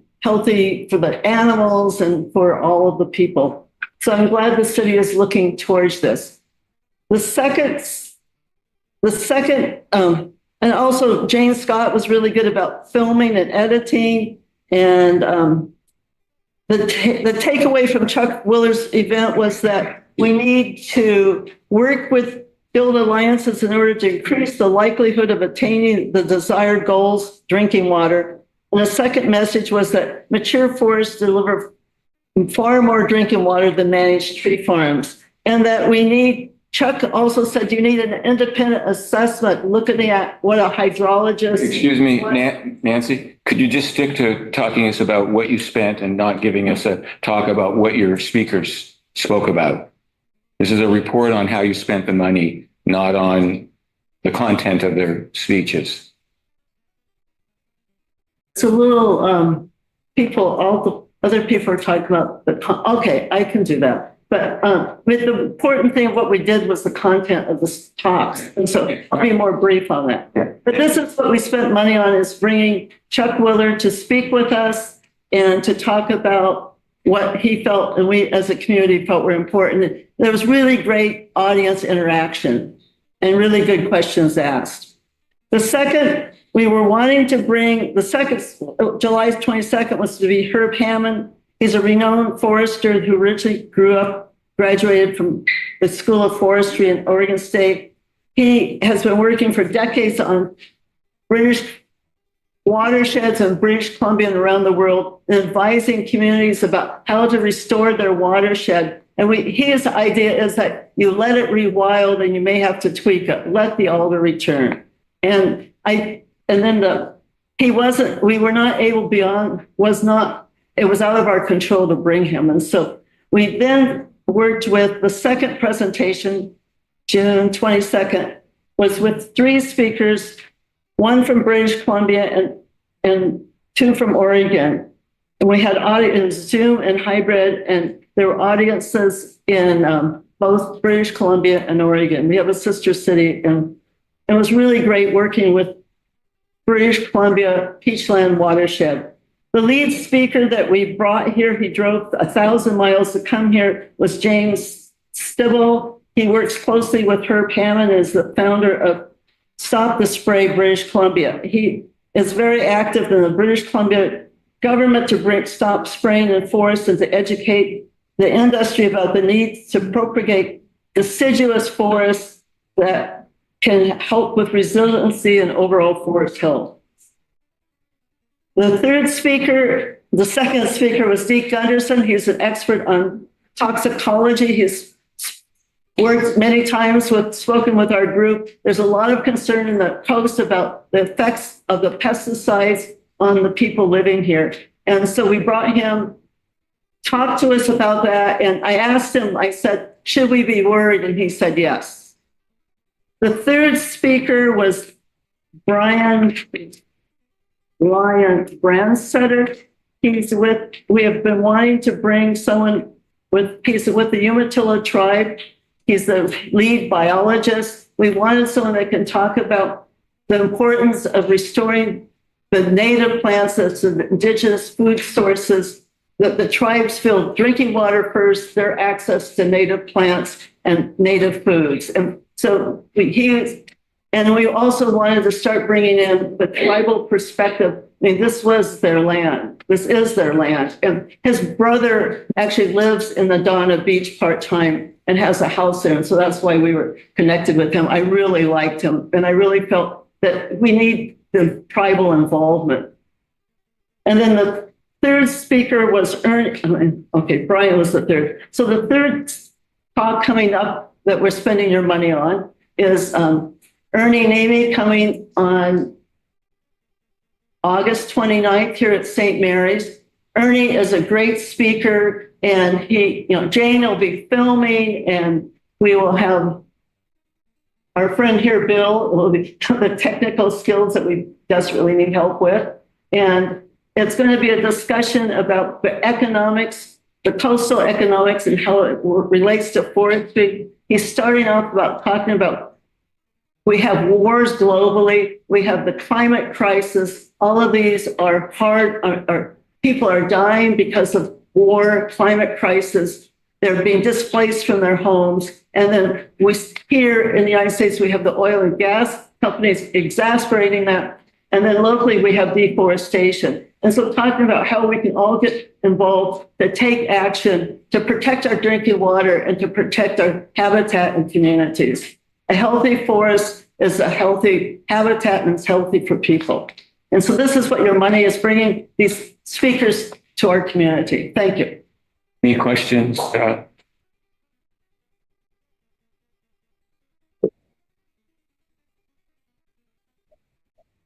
One more thing I want, this, whatever your belief is, please come and listen. And Ernie really wants this. He says he doesn't want to be in front of people. He wants to be interacting with people and carrying the microphone around and getting people's ideas of how we can take action. And there'll be pizza.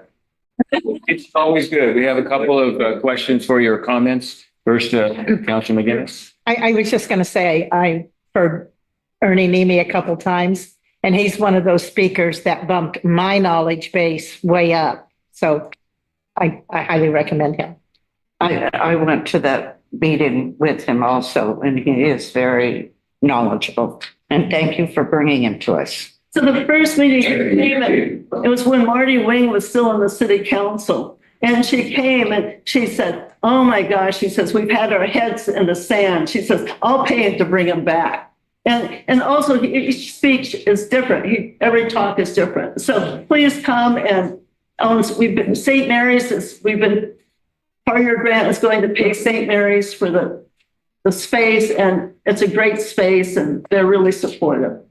And I just would add, I think this is a great spend for the community grant program, and we appreciate that you put the speaker series together. So thank you very much for that. We're experienced, but amateur too. Thank you, Nancy. Thank you, Nancy. All right, move on to staff reports. The chair recognizes Fire Chief Todd Hesse to report for the fire department.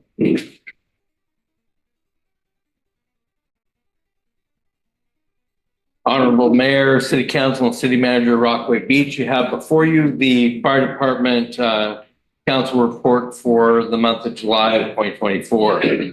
We'll just jump right into the calls. We participated in 117 different events during the month of July. I'll point out the 911 calls for service especially. We had 63. Isn't a lot for a lot of communities or bigger cities, but for Rockaway Beach, that sure taxed our abilities. That's over 2 911 calls a day. It doesn't count our burn complaints. It doesn't count our duty officer calls, our trainings or anything else we do. So the staff and volunteers did a remarkable job meeting the demands of the increased calls for the month of July. Trainings were again, well, I guess at first we should look at year-to-date data. I told you last month we're kind of a little lagging, a little behind on 911 calls. We caught up. It was not a problem. So if you look at the data, we have done 489 different events so far this year, almost 500 different things, calls, trainings.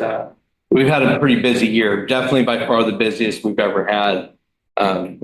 So we're keeping hopping. We trained a lot on operations. We're able to get outside now, so we're taking advantage of the nice weather, getting on the water. We've been trying a lot of different hose lines, working on a lot of our firefighting techniques. And we went and used Lake Lytle and drafted, which is one of our backup skills. When the hydrant system goes down, we have a way to pull water. This month, we're going to be working on water rescue, and more fire operations, and beach rescue. So get bored on Thursday night. We do have a lot of open positions, which the mayor said in his State of the City address. We're looking for anybody that can participate or help us out. If you don't think you can do much, come see me. We might be able to find a spot for you. We move on then to the beach report. Obviously, July was a very busy month. We were on the beach.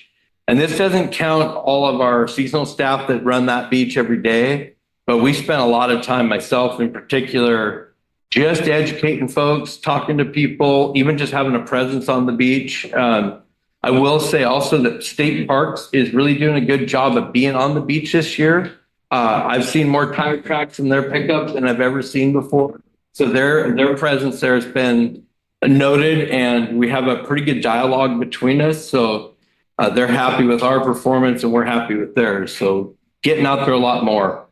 A total of 42 different educational moments where we were able to talk to people about fire safety. We got a lot of questions and still getting a lot of questions on, can I have a campfire on the beach? We keep educating folks.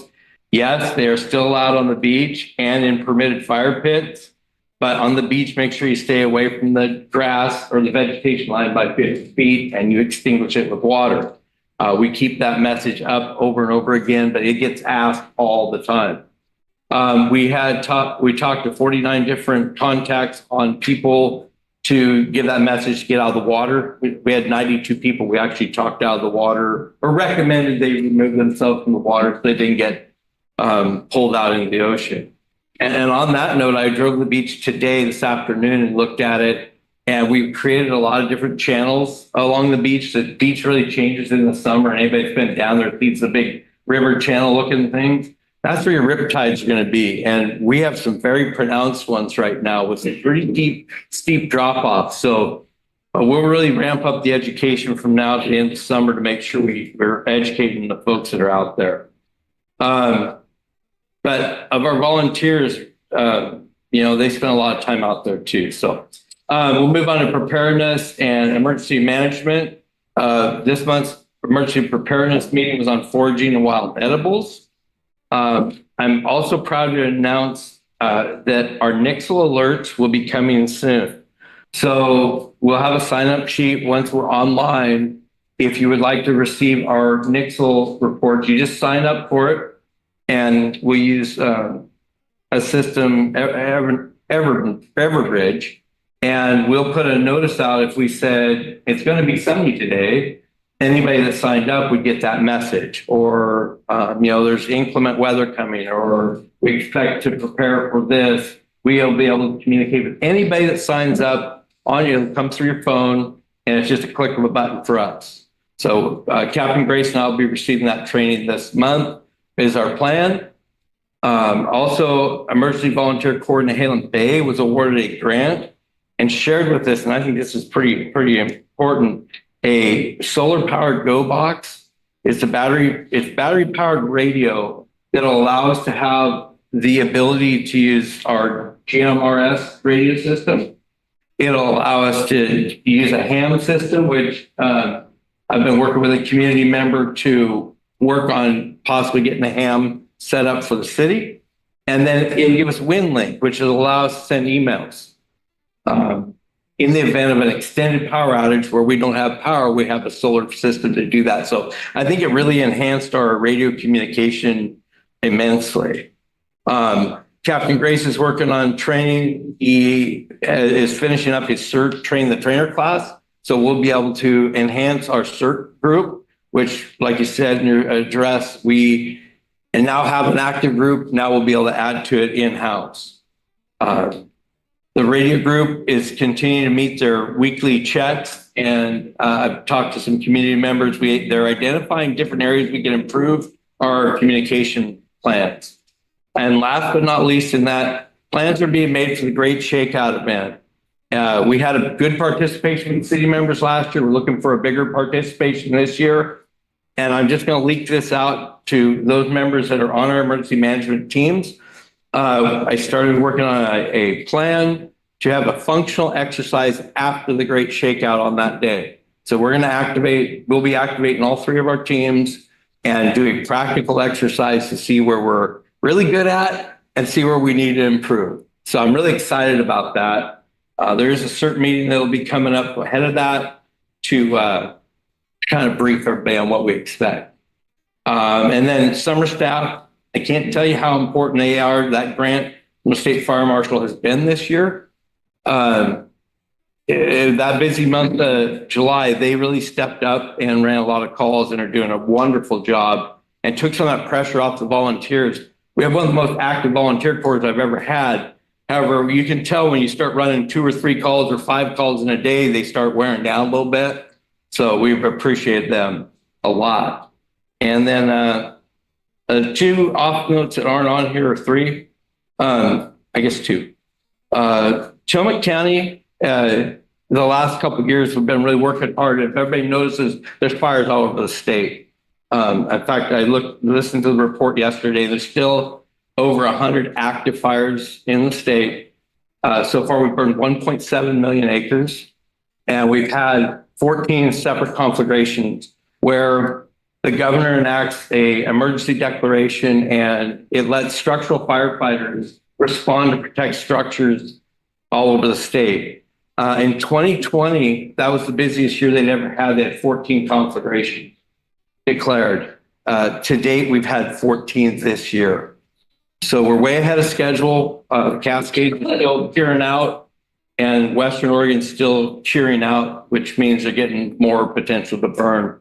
Currently, we have part of Tillamook County in a task force that's in that fire in Tiller, Oregon. And that's the only active one right now with conflagration. But we've been working, we actually sent a task force a week and a half ago to the Lee's Fall Fire in Forest Grove, Gaston. And I called it the Misfit team.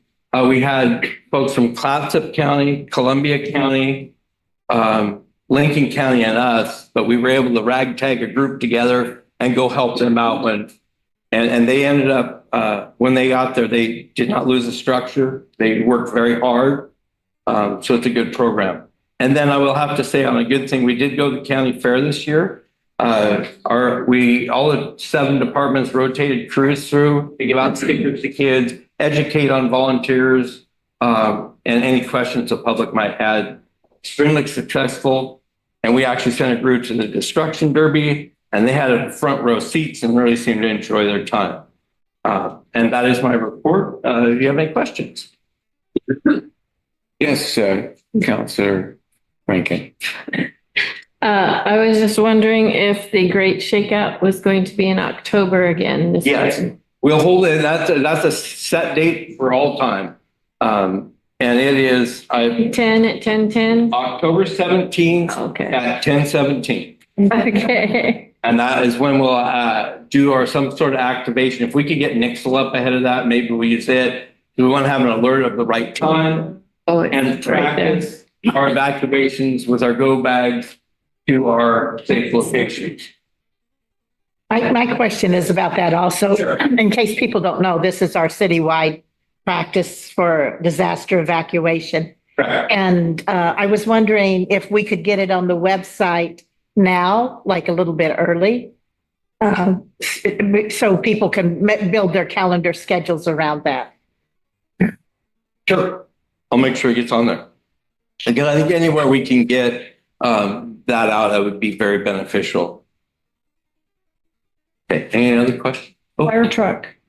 Okay, I called today and there was no new update on that. Yeah, I did because I had a feeling you might ask. But yeah, I did call today. There are no new updates. It's still scheduled for early 25, but I'm starting to get a little nervous on where the build is. So hopefully in the next month, I'll be able to get some better information. I'll have our salesman do a face-to-face. You're going to see it? Is that right? Yeah, I have to. Okay. Yeah, I will go see it twice. Okay. We'll see it mid-build sometime to make sure it's being built. We need somebody like me to go with you. Well, if you want to go to, Sioux Falls, South Dakota, and then everything north there, anybody up? I'm waiting for January. Wait. I do have a habit, and I know you've got so much to do in Cap and Grace, but I've noticed in some cities, they will paint on the road the point as it elevates where you have gone from not safe to safe. And, I know North Third has a point like that. I suspect some of our other east-west roads, but I would ask you to think about it. Maybe it's next budget cycle to have the funding to do it. But I always, when I drive around Manzanita, for example, I always go, oh, I'm really glad to know that I'm now above this. Cannon Beach has them. You hit that little spot and you go, I'm safe. Yeah. So I think I think the same takeaway. I'll investigate that. Thank you. I appreciate that. We can do. Thank you for your time. Thank you very much. All right. I don't know where the Sheriff's Department is, maybe a call. I haven't received any word. Okay, well, I'm sure they're out taking care of business. So we'll move on to Public Works Superintendent Dan Emerson for a report on Public Works. Honorable Mayor, City Council, City Manager. We'll start with the water treatment distribution system. Our public works crew has been busy repairing water leaks. Start off with the repair of a 10-inch leaky water pipe at the water treatment plant. Most leaks are underground, where this leak was approximately 12 feet above head. Next, during routine checks, we discovered water leak from one of our wells in Adana. The cause was a stuck open check valve, which allowed water to flow, overflow the well. The crew replaced an old check valve with a new one, and it's working properly. Other water leaks were addressed at North 8th and Pacific, 141 South Harbor, 1315 South 2nd Avenue, the 315 North Falcon Street, and the City Hall at leaky toilet. Additionally, we removed an abandoned fire hydrant on South 4th and Pacific as part of the in-house work for the South Pacific Street project. Moving down to the wastewater treatment and the collection system. The crew cleaned manholes at South 7th and Highway 101, South 2nd, Northeast 12th, and the 12th Street lift station was also cleaned. Camera inspections of the sewer at North 4th and Pacific for potential work during next year's paving project. Public Works worked on a broken sewer line in Kesterson Court. This issue was originally thought to be a homeowner issue, but it quickly grew to a city problem. We reached into our bag of tricks and pulled out advanced excavation, who responded immediately and repaired the pipe. Public Works submitted required paperwork to DEQ. And big thanks to the homeowner at 539 Kesterson Court for their understanding cooperation during the fix. Very easy to work with and helpful. Roads, streets, and parks. With the brush cutter back in service, we have been mowing the right-of-ways and our utility easements. The boardwalk trail is keeping staff busy with overhanging brush, moss, trees, fallen branches, and not to mention the 1 mile trip. They're definitely getting their steps in. Occasionally, we like to sweep through town when our schedule allows. And with the recent break-in and robbery of the city park and the occasional graffiti, cameras have been purchased and installed for use of the Phillips Baker Park and Anchor Street Park. The wayside plaque that was temporarily installed will be back up for display about mid-August with a proper display. We installed a safety handrail at the wayside restroom for safer use. Public Works lent road closed signs to the Scenic Railroad for work on North 6 and Highway 101. And some things that's just not on this report is the Wayside Beach Access Project. The project, if awarded, will have accessibility improvements for the beach access and others. Emergency vehicle parking, ADA parking outside of the wayside, improved riprap, foot wash stations, drinking fountains. There'll be some landscaping, extra lighting, and many others. Again, summertime employee is meeting our expectations. His name is Cole Sexton. We're very happy to have additional help during this time. And our new work truck has turned out to be excellent. And that is all I have. Questions for Superintendent Emerson? Well, just a big thank you for all that you and your team do. Appreciate it. Makes the city livable. Thank you very much. Thank you.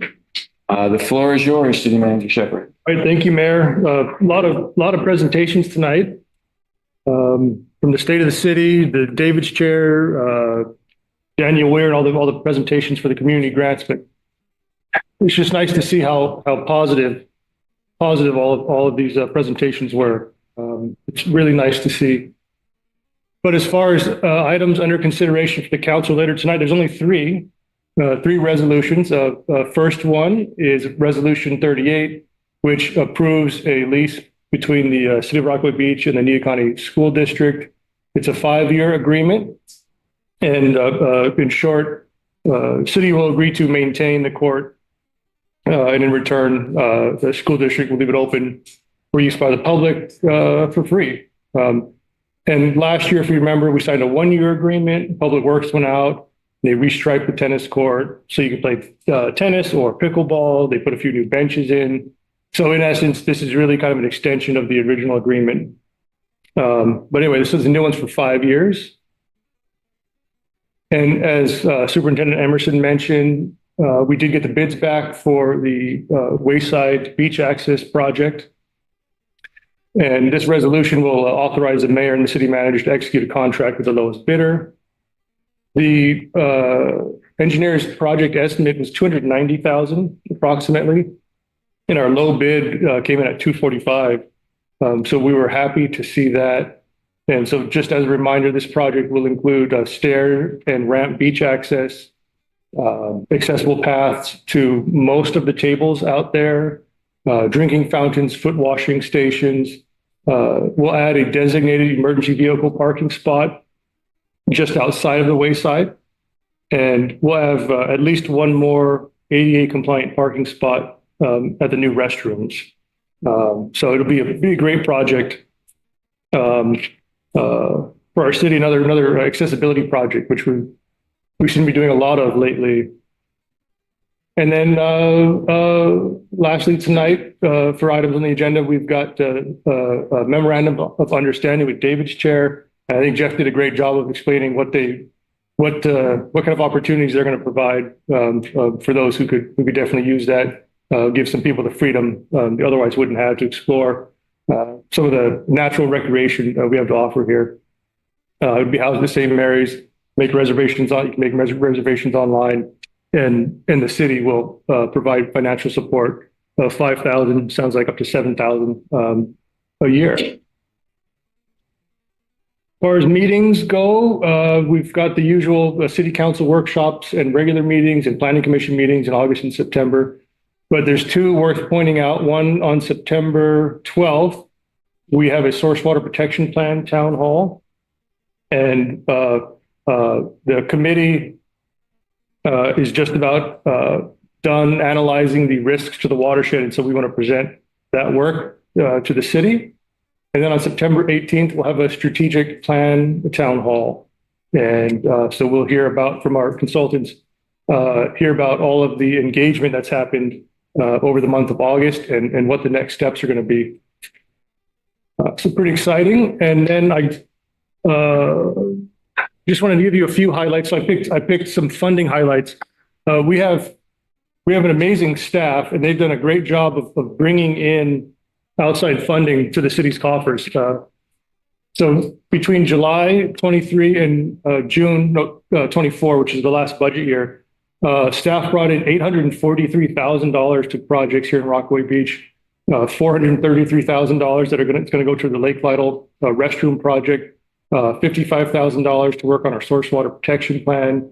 Emerson was successful in a $250,000 grant to help pave North Pacific Street.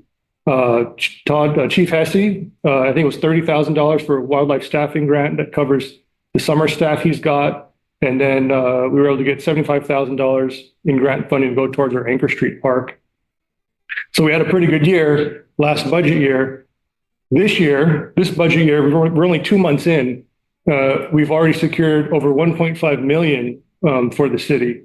One is for a watershed management plan of $75,000. And then our Nadana Beach water main project, the IFA Infrastructure Finance Authority awarded us a really great loan of the principal. Almost $1.5 million will be forgivable on completion of the project. So we're getting $1.463 million towards that project if we complete it free of charge. So it's great to see. In addition to that, pending as Daniel Weir talked about earlier tonight, $3.4 million for the Forest Legacy Grant, which will go towards the purchase of the watershed if we get there. And then we've also got sitting out there a request we put in for $2.75 million for some sewer system upgrades through town. So our staff is doing a great job. And, literally in the last year and a half, they've brought in millions of dollars to the city to help us with projects. So I just wanted to share that. I think it's amazing.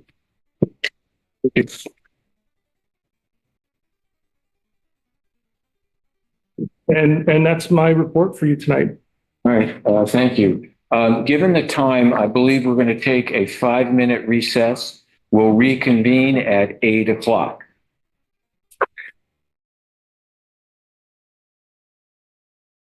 The recording has stopped.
Council meeting is back in session. This meeting is being recorded. City recorder, is the recording back on? Perfect. All right. Thank you. All right. We have no public hearings scheduled, so we move on to citizen input on non-agenda items. The public comment period is an essential part of local government meetings.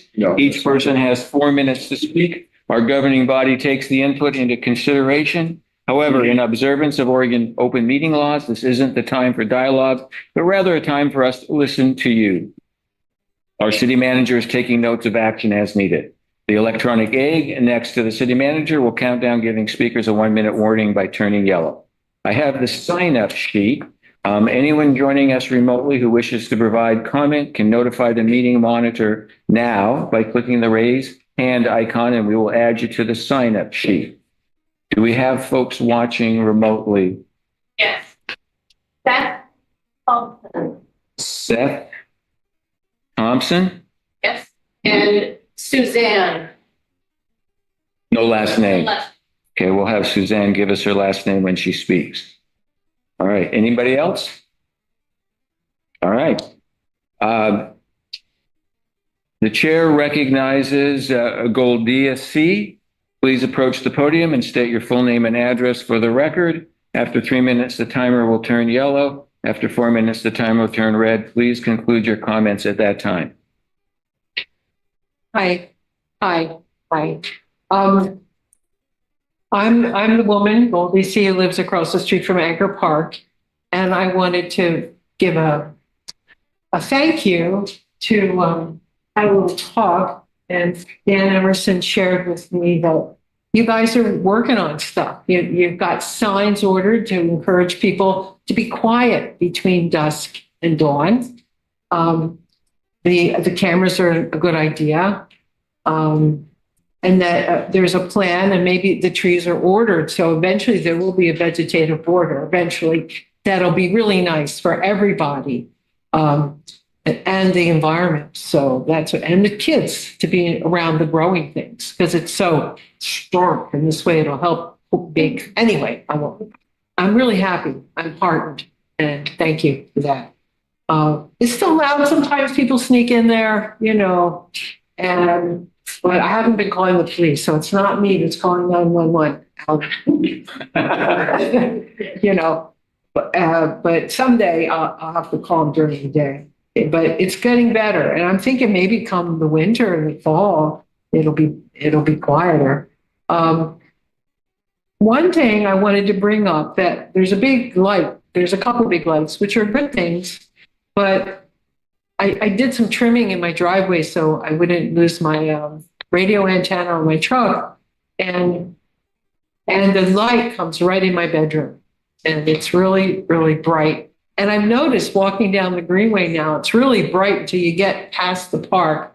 It's so bright that it's, for me, I don't know it's because I have cataracts or it's just the nature of light in the nighttime, but I get blinded. There's too much light and I feel unsure about where I'm walking. I don't feel comfortable because I lived there for about 8 years with no light. So I got used to it. And other people have complained to me about that they don't like all that light, but I don't know. I wish maybe the light could be dimmed I heard there's a shield people can put on a light so it's not so penetrating. So would it maybe come in my bedroom or get in my eyes when I'm walking by so I don't feel like I might trip or something, because I don't trust what I'm seeing with all that light. It's hard to explain, but I don't feel as stable when I walk in. It's my own fault because I like to walk up the Greenway. I have a friend that lives up there, and I also sometimes take a walk before I go to bed. I walk up the Greenway and back. And one more thing, a friend asked me to bring up, that those things are color-coded. So maybe in the future, I'd be willing to help do a fundraiser or something and get some color-coded cards with Twinkle, Twinkle, Little Star and those kinds of music. So kids, if they wanted to, those kind of kids that like to have, or their parents can help them, tone out the colors to make a tune that they would recognize. We could be breeding musicians. Okay. Thank you. Thank you. You're Goldie. The chair recognizes Bob Larson. Please approach the podium and state your full name and address. For the record, after 3 minutes, the timer will turn yellow. After 4 minutes, the timer will turn red. Please conclude your comments at that time. Yeah, my name's Bob Larson, 26536 White Dove Avenue, Madonna Beach. I'm reading a statement by Diane Johnson, who couldn't be here tonight. This concerns her thought that there should be a city ordinance to protect the wetlands that remain in Rockaway Beach. So anyway, she said, I asked that the city council create an ordinance and add an addendum to the city's comprehensive plan prohibiting any filling in, tree removal, developing, or building in any wetlands in Rockaway Beach and Nadota Beach, including the urban growth boundary. Wetlands are very necessary and unique in our community. Rockaway Beach has a remnant of sphagnum bog, in other words, a peat moss bog, between North 6th and 2nd Street behind the Phyllis Baker Park. This is only one of two in the entire state of Oregon. There is development all around it, and this should not be developed any further. Who knows how much damage the surrounding development has already done to it? I'm not sure it even exists anymore. The wetlands provide critical habitat for many plants and animals. They are a very large part of what makes our area beautiful. They connect to our lakes and our streams.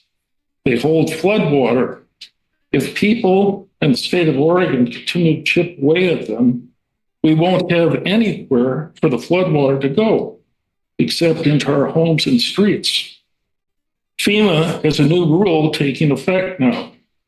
It says no more filling in the floodplain, but they're giving cities options, ways out of it. I hope our city government will consider slowing the growth of building. As pressure builds to increase housing, it puts more pressure to use the wetlands and floodplains. It puts wetlands at higher risk for development. The more houses you put in the city, the more water you will need and use. There is a question about how much water Rockaway will have available in the future. They're trying to buy the Jetty Creek watershed, but it isn't converted. But if it isn't converted to a diverse, unlogged forest, allowing the trees to become mature, it might not be able to give us enough long-term water. Increased development will mean the need for more infrastructure in the city. The Tillamook Public Utility District just installed new power lines through the wetlands along the west side of Lake Boulevard. I don't know what they will be connecting to. The city will need new upgrades for sewer, more pipes, more streets, drainage, and so on. That means more personnel to maintain it. Tourists that come here appreciate our town and the beauty of the lakes, streams, beaches, and wetlands. We need to preserve Rockaway Beach wetlands and keep it simple and beautiful. People come here for that. I am asking the City Council and the City of Rockaway Beach to care enough to do the right thing and to create and add an ordinance and an addendum to the comprehensive plan to preserve our wetlands. Thank you. Thank you.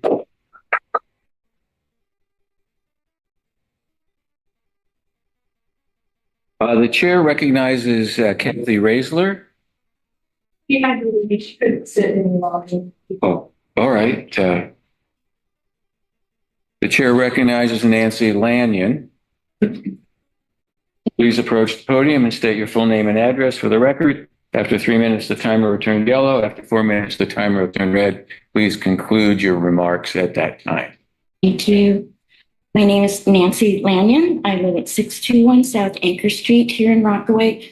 And my concerns tonight are the new FEMA presentation given to y'all for discussing floodplain and the 3 options that the city needs to decide. I'm speaking to you now because I understand it's going to be specific staff, certainly City Manager Shepherd, who's going to work on it initially. And so having read the packet and having read the various sections in Rockaway Planning Commission notebook, the outline of our ordinances and codes are, I would like to just give you some overarching thoughts that I had reading all of that material in specific FEMA's presentation given to you, I believe letters to Mayor McNeely. What you're going to decide, no net loss, any development action resulting in negative impacts to one or more key floodplain functions that are then mitigated or avoided to offset said impacts. So that's a mouthful. And my concern is that we, from the get-go, have clear definitions for wetland, for floodplain, seasonality, even for the term recent and elevation. There are many maps in Rockaway Beach that vary from 1999 onward, and some of those even reflect then other documents, state Department of State Lands, other entities in Oregon.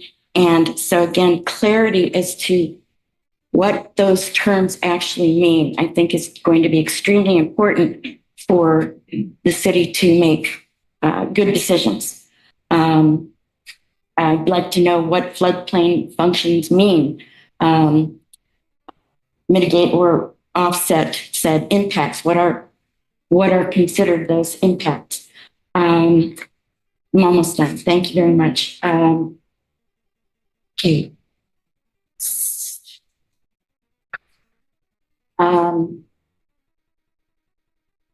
Wetland has 3 characteristics that are listed for Rockaway Beach. An abundance of water, hydric or wetland soils, and plants that grow in wetland conditions. A site inspection by a wetland scientist is the only way to verify. That's according to Rockaway Beach. So yeah, I just hope that we are thorough and thoughtful as to what these definitions are. And I thank you very much for your time. Thank you. The chair recognizes Delta Holderness. Please approach the podium and state your full name and address for the record. After 3 minutes, the timer will turn yellow. After 4 minutes, the timer turns red. Please conclude your comments at that time. Thank you. Good evening. My name is Delta Holderness. I live at 9340 Song Street in the Madonna Beach area. I was originally going to address some of the information presented in the staff reports from last month. You got my information in the packet, but what I'm going to speak on tonight, I just learned that the Planning Commission said I should present it here. So that's what I'm going to be doing. So the reports from last month, I've talked to Chief Hesse and Dan Emerson about my 2 concerns, and they were very accommodating with my suggestions, and we had really good dialogue. I'm still waiting to hear from someone from the Sheriff's Department about my 3rd concern. But what I really want to talk about today is about street safety in Madonna Beach. In June, I had brought some of these concerns to the Planning Commission, but in a different context. But however, I still feel they're valid. The current infrastructure, and I do have copies if it's allowed for me to hand this out. The current infrastructure and speed management for Madonna Beach is lacking in essential pedestrian safety features such as sidewalks, crosswalks, speed bumps, and speed limit signs. Given that Madonna Beach is a highly walkable area with most homes located within a short walking distance to the beach, I propose several items and would appreciate the City Council perhaps looking at their budget and helping us out in some of these things. We have no sidewalks. We'll never have sidewalks because that's how the Nadana Beach area has been developed. And I understand that. But there is supposed to be a 6-foot right of way on either side of the street for walking. Most drivers, I'm sure, don't remember that from their very first driver's ed, but I would like to have some pavement markings that show this 6-foot area along with pictures of pedestrians in there. You'll see them sometimes with bicyclists, letting people know that bicyclists are here, but you'll have a pedestrian symbol. We'd also like to have signs posted that inform drivers to look out for pedestrians, children, bicyclists, animals, and so forth. Additionally, adding speed bumps and lower speed limit signs on the city streets would go a long way in helping to lower the speeding prices we have. And I say prices because I can't tell you how many times I've almost been hit or my dog's almost been hit. People do not go around. They do not slow down. I feel like that's a crisis. Lower speeds are critical in allowing drivers to stop more quickly to avoid me if they don't see me. Children that are riding their bicycles, dogs, wildlife, as well as giving the pedestrian more time to quickly move out of the way of oncoming vehicles.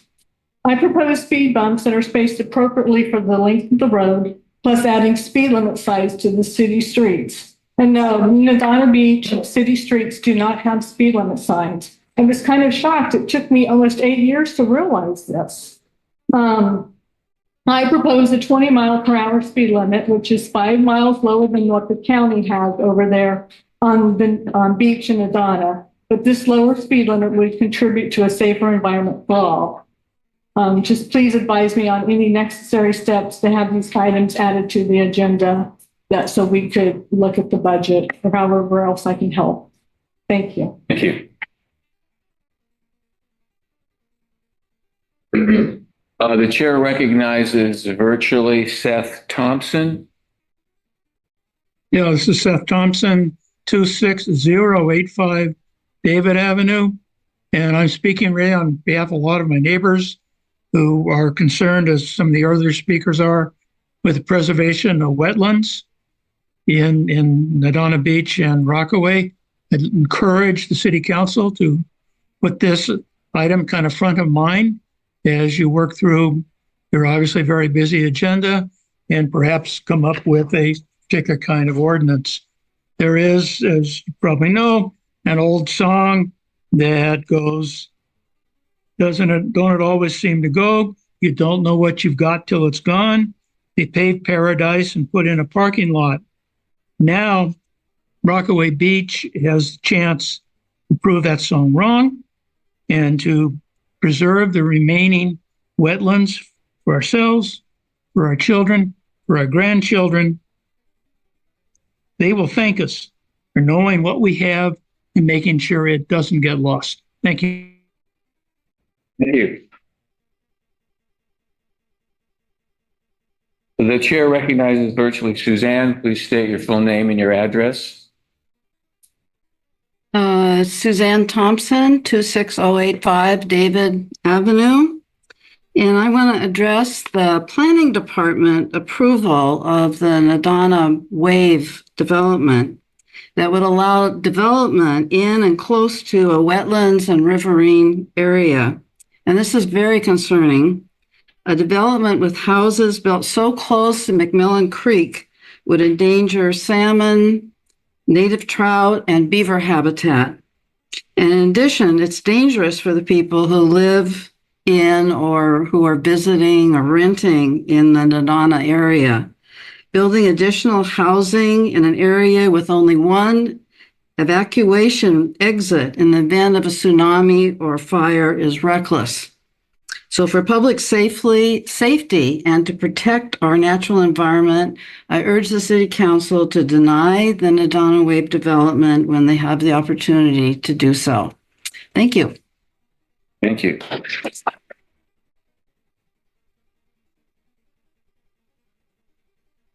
Goldia? Goldia? Did you want to talk again on Jetty Creek?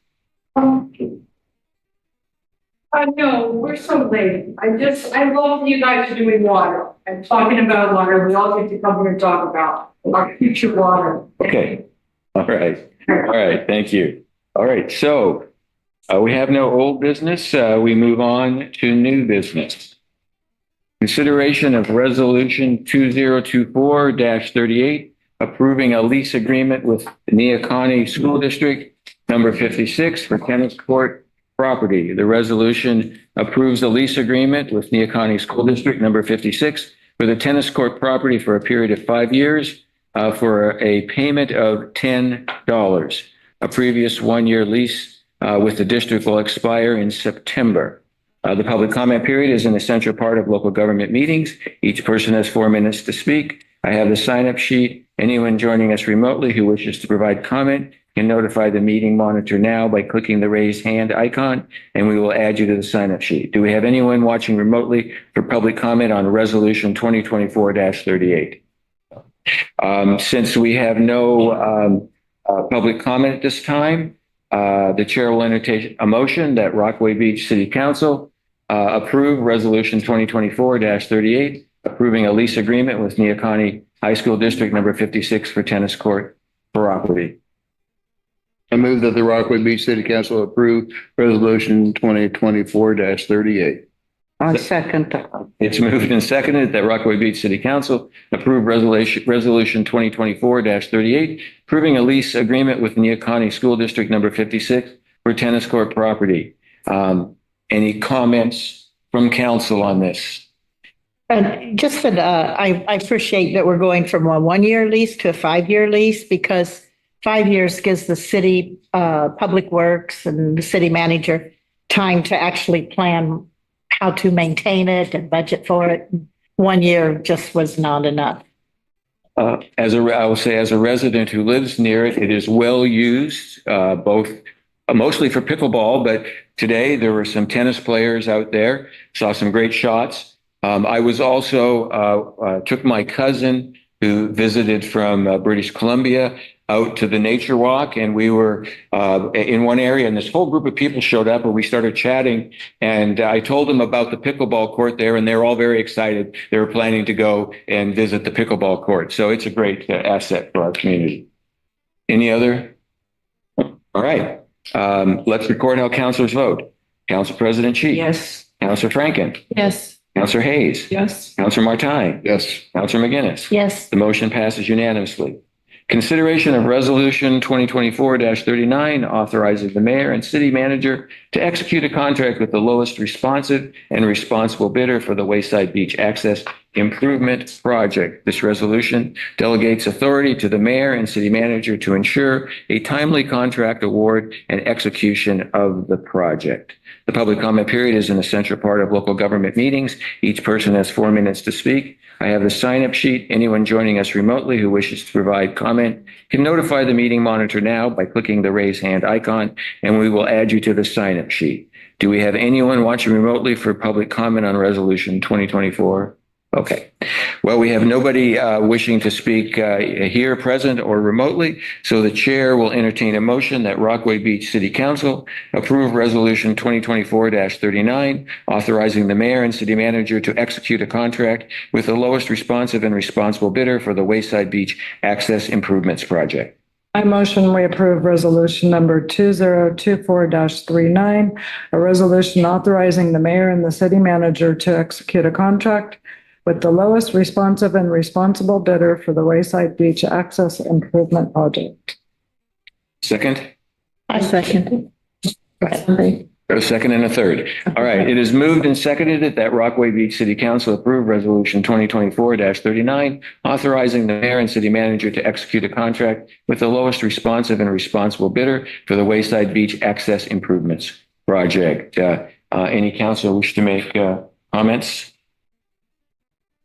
All right. Since there are no, very good. Thank you for that. Since there are no further discussion besides the wahoo, let's record how councilors vote. Council President Cheek. Yes. Councilor Franken. Yes. Councilor Hayes. Yes. Councilor Martine. Yes. Councilor McGinnis. Yes. The motion passes unanimously. Consideration of Resolution 2024-40 approving a memorandum of understanding with David's Chair Outdoor Mobility Systems. This resolution approves a memorandum of understanding with David's Chair Outdoor Mobility System to provide an electric all-terrain track chair to Rockaway Beach for loan and use by residents and visitors who reserve usage through a website managed by David's Chair. Public comment period is an essential part of local government meetings. Each person has 4 minutes to speak. I do have the sign-up sheet. Anyone joining us remotely who wishes to provide comment can notify the meeting monitor now by clicking the raise hand icon, and we will add you to the sign-up sheet. Do we have anyone watching remotely for public comment on Resolution 2024-40?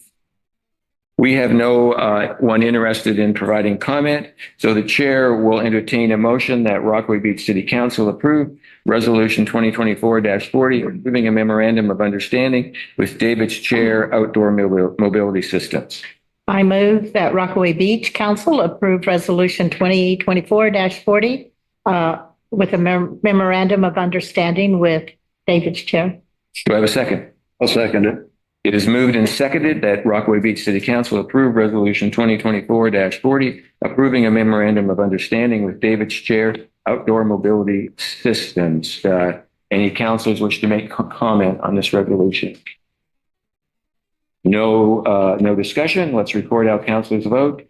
Council President Cheek. Yes. Councilor Franken. Yes. Councilor Hayes. Yes. Councilor Martine. Yes. Councilor McGinnis. Yes. The motion passes unanimously.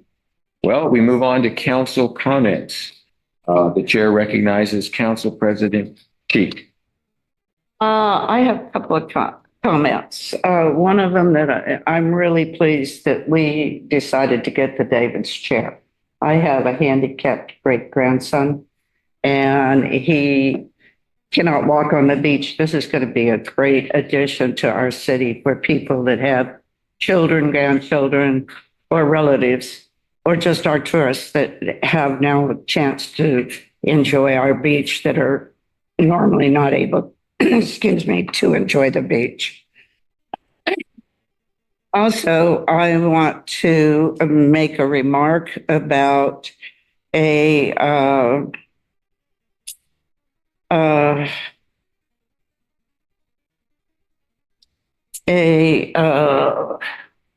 I can't think of it right now, what I want to say, but it has to in regards to having a Councilor Hayes and 2 other residents of Rockaway have filed suit against the city.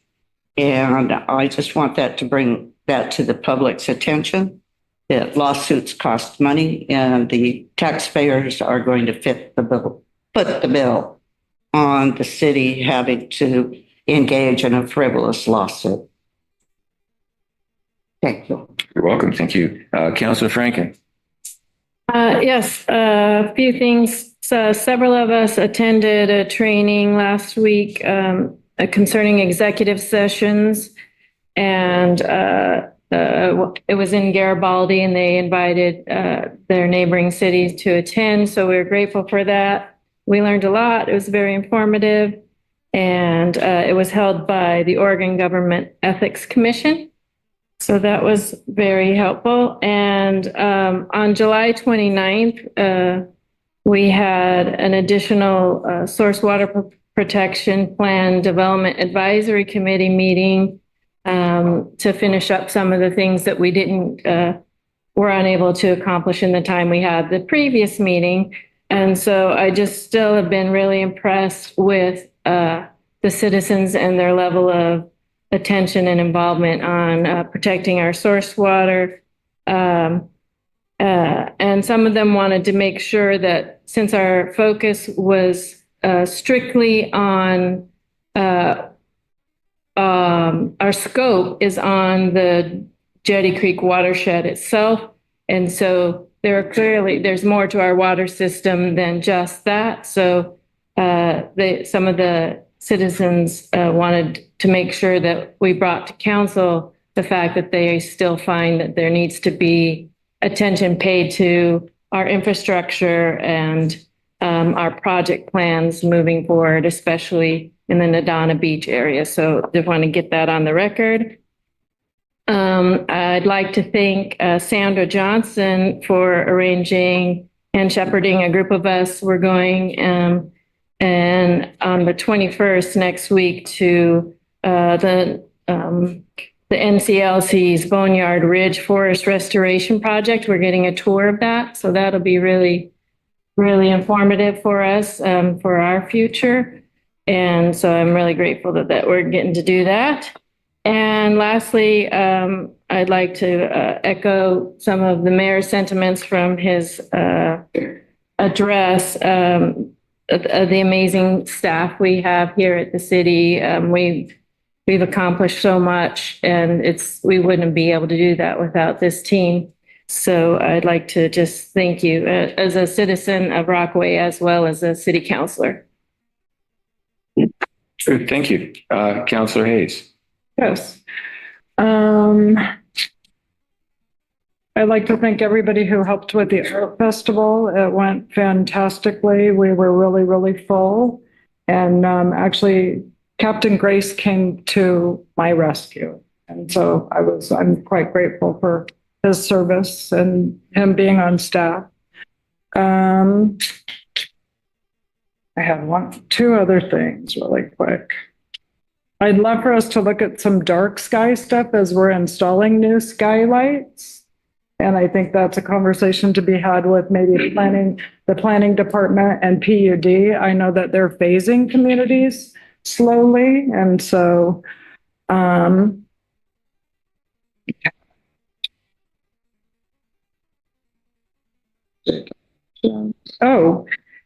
I had a conversation with the sheriff about, I had a neighbor up behind where I live text me and say there are people in the woods with a wagon and they're going from one side of the nature preserve to the other side of the nature preserve. And then a bunch of the neighbors on Washington Street were texting because these folks are doing illegal things in the woods. And so I asked him if there were things that we could do to help with that.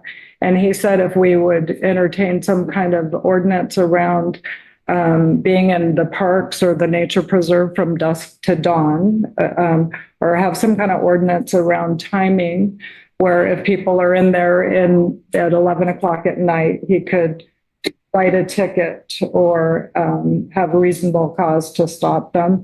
And I really think that's a good idea for us to do with all of our parks. I don't know what those hours look like, and I'm sure that they would change seasonally. But I just don't see any reason like Public Works should have to clean the restrooms from people being there at 2 o'clock in the morning, or the worries of people, catching the nature preserve on fire because they're living in there or what have you.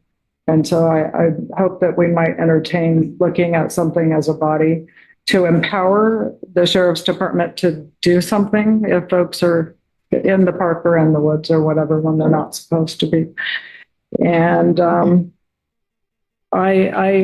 resolution to pass the Wayside ADA access, this is like the coolest thing that we have done since I've been a council member. It's the coolest thing for me. And the one thing that I've been asked for more than anything else that we have done. So I'm really grateful. Okay, thank you. Councilor McGinnis. I think Tom's. Oh, Councilor Martine, sorry. Go ahead. I was feeling her vibe, sorry. About a year ago, I mentioned a sweet little lady in our town that's kind of an icon. She walks, she's in her 90s. She walks about 3 to 4 miles a day up and down the highway and stops and talks to you and everything. Well, about a year ago, she fell and broke her hip right along the highway. Well, just this last week, she passed away. She fought it for a year now. Winnie Mercer is her name. And her son, Rob Mercer, works at Flamingo Gyms. So I had. Thank you. Yeah. Rob Mercer is a neighbor of mine, and my heart goes out to him and his brothers in their tragic loss. Now, Okay. I want to thank the mayor for his excellent State of the City address today. It really highlights the great work that everyone has been doing, and I say everyone because it takes a team of the community, the governing body, and the city employees to accomplish as much as we have accomplished in this last year. I also attended the public meetings along with a couple of other counselors and trained the public meeting training in Garibaldi. And there's some new laws coming down that I've since met with City Manager Luke Shepard about. I have toured the Astoria watershed, and I will be going with Alicia on the Bone Ridge Restoration Project. We want to learn everything we can about our drinking watershed. And it's a privilege to be on City Council, but with that privilege comes a lot of hard work. And I want to thank Bill Hassel because he called to my attention that Lake Lytle is filling with invasive milfoil grass. And so he and I have been working on that with the city staff. And I'm also working with the Salmonberry Trail Project, keeping our voice alive with them. And with the privilege of being on City Council and getting to work on these fun projects, actually, also comes responsibility for policymaking. And Councilor Cheek alluded to it, but 3 individuals were involved in a court action this last week against the city of Rockaway to take the positions off the seats on the ballot. And I want to just say that I stand by what I have said for the last several meetings. This should not be something that I decide. It should be something that a citizens advisory committee decides. Every high-functioning city in Oregon has had a citizens advisory committee that decided how they would vote. And that's what I still stand by that. It would certainly be easier for me if we took the positions off, because I'm pretty sure I could be somewhere in the top 5 vote getters. Going one-on-one with someone is more challenging, but it's not the best democratic and ethical way to go. Also, there was a written testimony submitted tonight that said that the city didn't have employee policies. And as a city councilor, I feel that it's important to point out that, yes, we do. We have a 50-page employee policy handbook. City Council updated 4 pages of it just a few months ago. And we have a 32-page collective bargaining agreement with the city's union, the AFSCME local. And all of those things guide us. We have a rigorous hiring process in addition to all of these policies, and there's probably more I don't even know about. And the reason I wouldn't know about them is because we also have a city law that says city councilors cannot get involved in the hiring and firing, removal, or administration of city employees. So a lot goes on behind the scenes that we city councilors are not just simply not part of. And I just really want to point out that the city is being very, very studious, very, very thoughtful in our policies and what we do. And our employees are important to us. Our employees are the stability of the city. We councilors and the mayor, we're going to come and go every 2-4 years. Somebody's going to come and go. But the employees are going to be here for 10, 20, 30 years, and they're going to be the bedrock of our city. And in that legal action that was filed, they called our city employees incompetent and named one in particular. And I just want to speak out strongly against that. Our city employees provide the stability, not us. And I stand strongly by them. And as the mayor showed us, we're doing good work here, and it's a good time to be part of Rockaway Beach. It's a great time to be mayor in Rockaway Beach. Thank you. All right.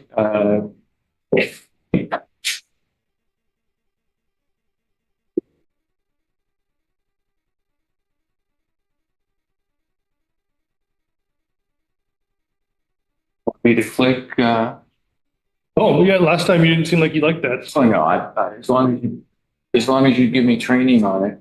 Which button? Press the down arrow, I believe. The down arrow? Oh, perfect. All right. Thank you.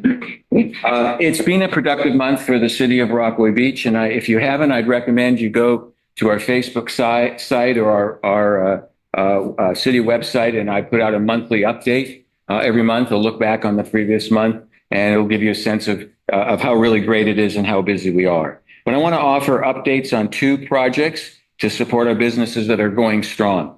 First, I'll start with an update on our QR code program. We wanted to put a tool in our visitors' hands that will allow them to know where they can eat, shop, sleep, and recreate while in Rockaway Beach. Scanning the QR code takes the visitor to the official city tourist website that includes all motels, short-term rentals, restaurants, and merchants, whether they are affiliated with the Rockaway Beach Business Association, the Rockaway Beach Chamber, or are unaffiliated with either group, and loads in their smartphone's web browser. I'll add that, Jean has left, but the Friends of Library, Jean reached out to me and asked me, why isn't the library mentioned on our visitor website? And I'll tell you, it is now mentioned on our visitors website as a place to go while you're recreating here in Rockaway Beach.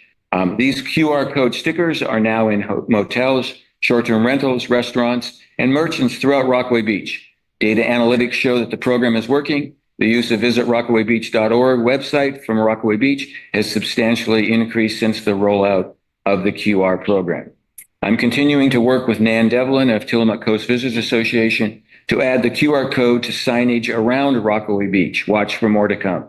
And if you would like a QR code sticker or multiple stickers, you can drop by City Hall or let me know. Second, we're also seeing the results of the city's business facade grant program.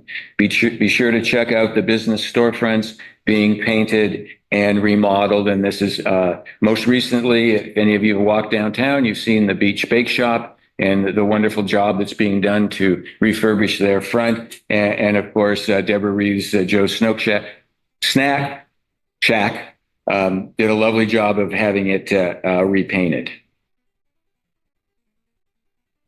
All right. In June, I shared with you that how we select counselors had become a topic of discussion in our community. I shared that Rockaway Beach has elected its counselors using position numbers with no wards, at-large representation for the last 10 years. In essence, an individual wishing to be considered for a council position selects the specific council position for which they wish to contend. Voters then compare the new candidates with the incumbent, if any, when casting their vote. This method is used throughout Oregon by other cities. Now, prior to the change in 2014, councilors were elected by block voting. Some community members suggested that we change back to block voting. The challenge for Rockaway Beach in considering a change like this is that our city charter is silent on the issue of which form of at-large representation to use, either numbered positions or block voting. The charter simply says that councilors are at-large. Both methods are legal and are used both ways in Oregon cities, and both result in at-large representation. Best practices for city council elections state that changes to how a council is elected should never occur with the current election cycle, so as not to sway the election in favor of a few candidates, but should take effect with the next succeeding election. For these reasons, our city's elections official and city council followed the recommendation of our city attorney to not make changes for the November 2024 election. I also stated how I strongly support Rockaway Beach voters engaging in a discussion as to how they elect their councilors. And the best way to engage the voters is through a holistic review and update to our city charter, including election procedures, which would then go to the voters for approval. In other words, a transparent and open community engagement process in reviewing and revising the city charter. I anticipate this happening next year. In the interest of transparency and as the political head of city government, I bring this up again because an attorney representing residents Daniel Hallett and Justin McMahon has filed a petition to have the Tillamook County Circuit Court impose the will of these two individuals to remove the position numbers from your voting ballot without a rigorous community discussion. As this document shows, Councillor Christine Hayes was also involved at some point in this petition. This petition accuses city election officials of potential corruption and accuses a city staff by name of wrongdoing. Again, as the political head of the city, I want to speak transparently and in the defense of our city staff, residents, and voters. The city strongly and wholeheartedly disagrees with this petition's assertions, including the defamatory attacks on our city staff, and has engaged our legal team. As stated before, best practice is not to change how the council is elected during a current election cycle, as it could be seen as putting a thumb on the scale for certain electors. Daniel Hallett and Justin McMahon have all expressed an interest in running for city council, and it seems they want to change the voting method as they see it as advantageous to them personally. This action is an attempt to make a unilateral decision for their benefit without input by the voters of Rockaway Beach. In filing this petition, these two individuals have demonstrated complete disdain for you, the voters and residents of Rockaway Beach. City staff has been diverted from doing the business of the city, your business, to respond to this petition. The costs of this frivolous action will be borne by you, the voters and residents of Rockaway Beach. How terribly unfortunate for our community. As you heard in my State of the City message earlier this evening, the city of Rockaway Beach is on a positive, transparent, and progressive path. We will not let this action distract us from our good work for you, the residents of Rockaway Beach. Together, all of you and the city have accomplished more in the last fiscal year than we normally do in many years combined. It's an exciting time to be part of Rockaway Beach. The future for Rockaway Beach is energizing and will continue down that path. I will continue to deliver on my promise of community engagement and transparency. I am still listening. Thank you for your time and attention. May I have a motion to adjourn our meeting? Make a motion that we adjourn the meeting. Second? I'll second it. It's moved and seconded. Let's record the vote. Council President Cheek? Yes. Councilor Franken? Yes. Councilor Hayes? Councilor Martine? Yes. Councilor Medina? Yes. We are adjourned at 8:47 on August 14th,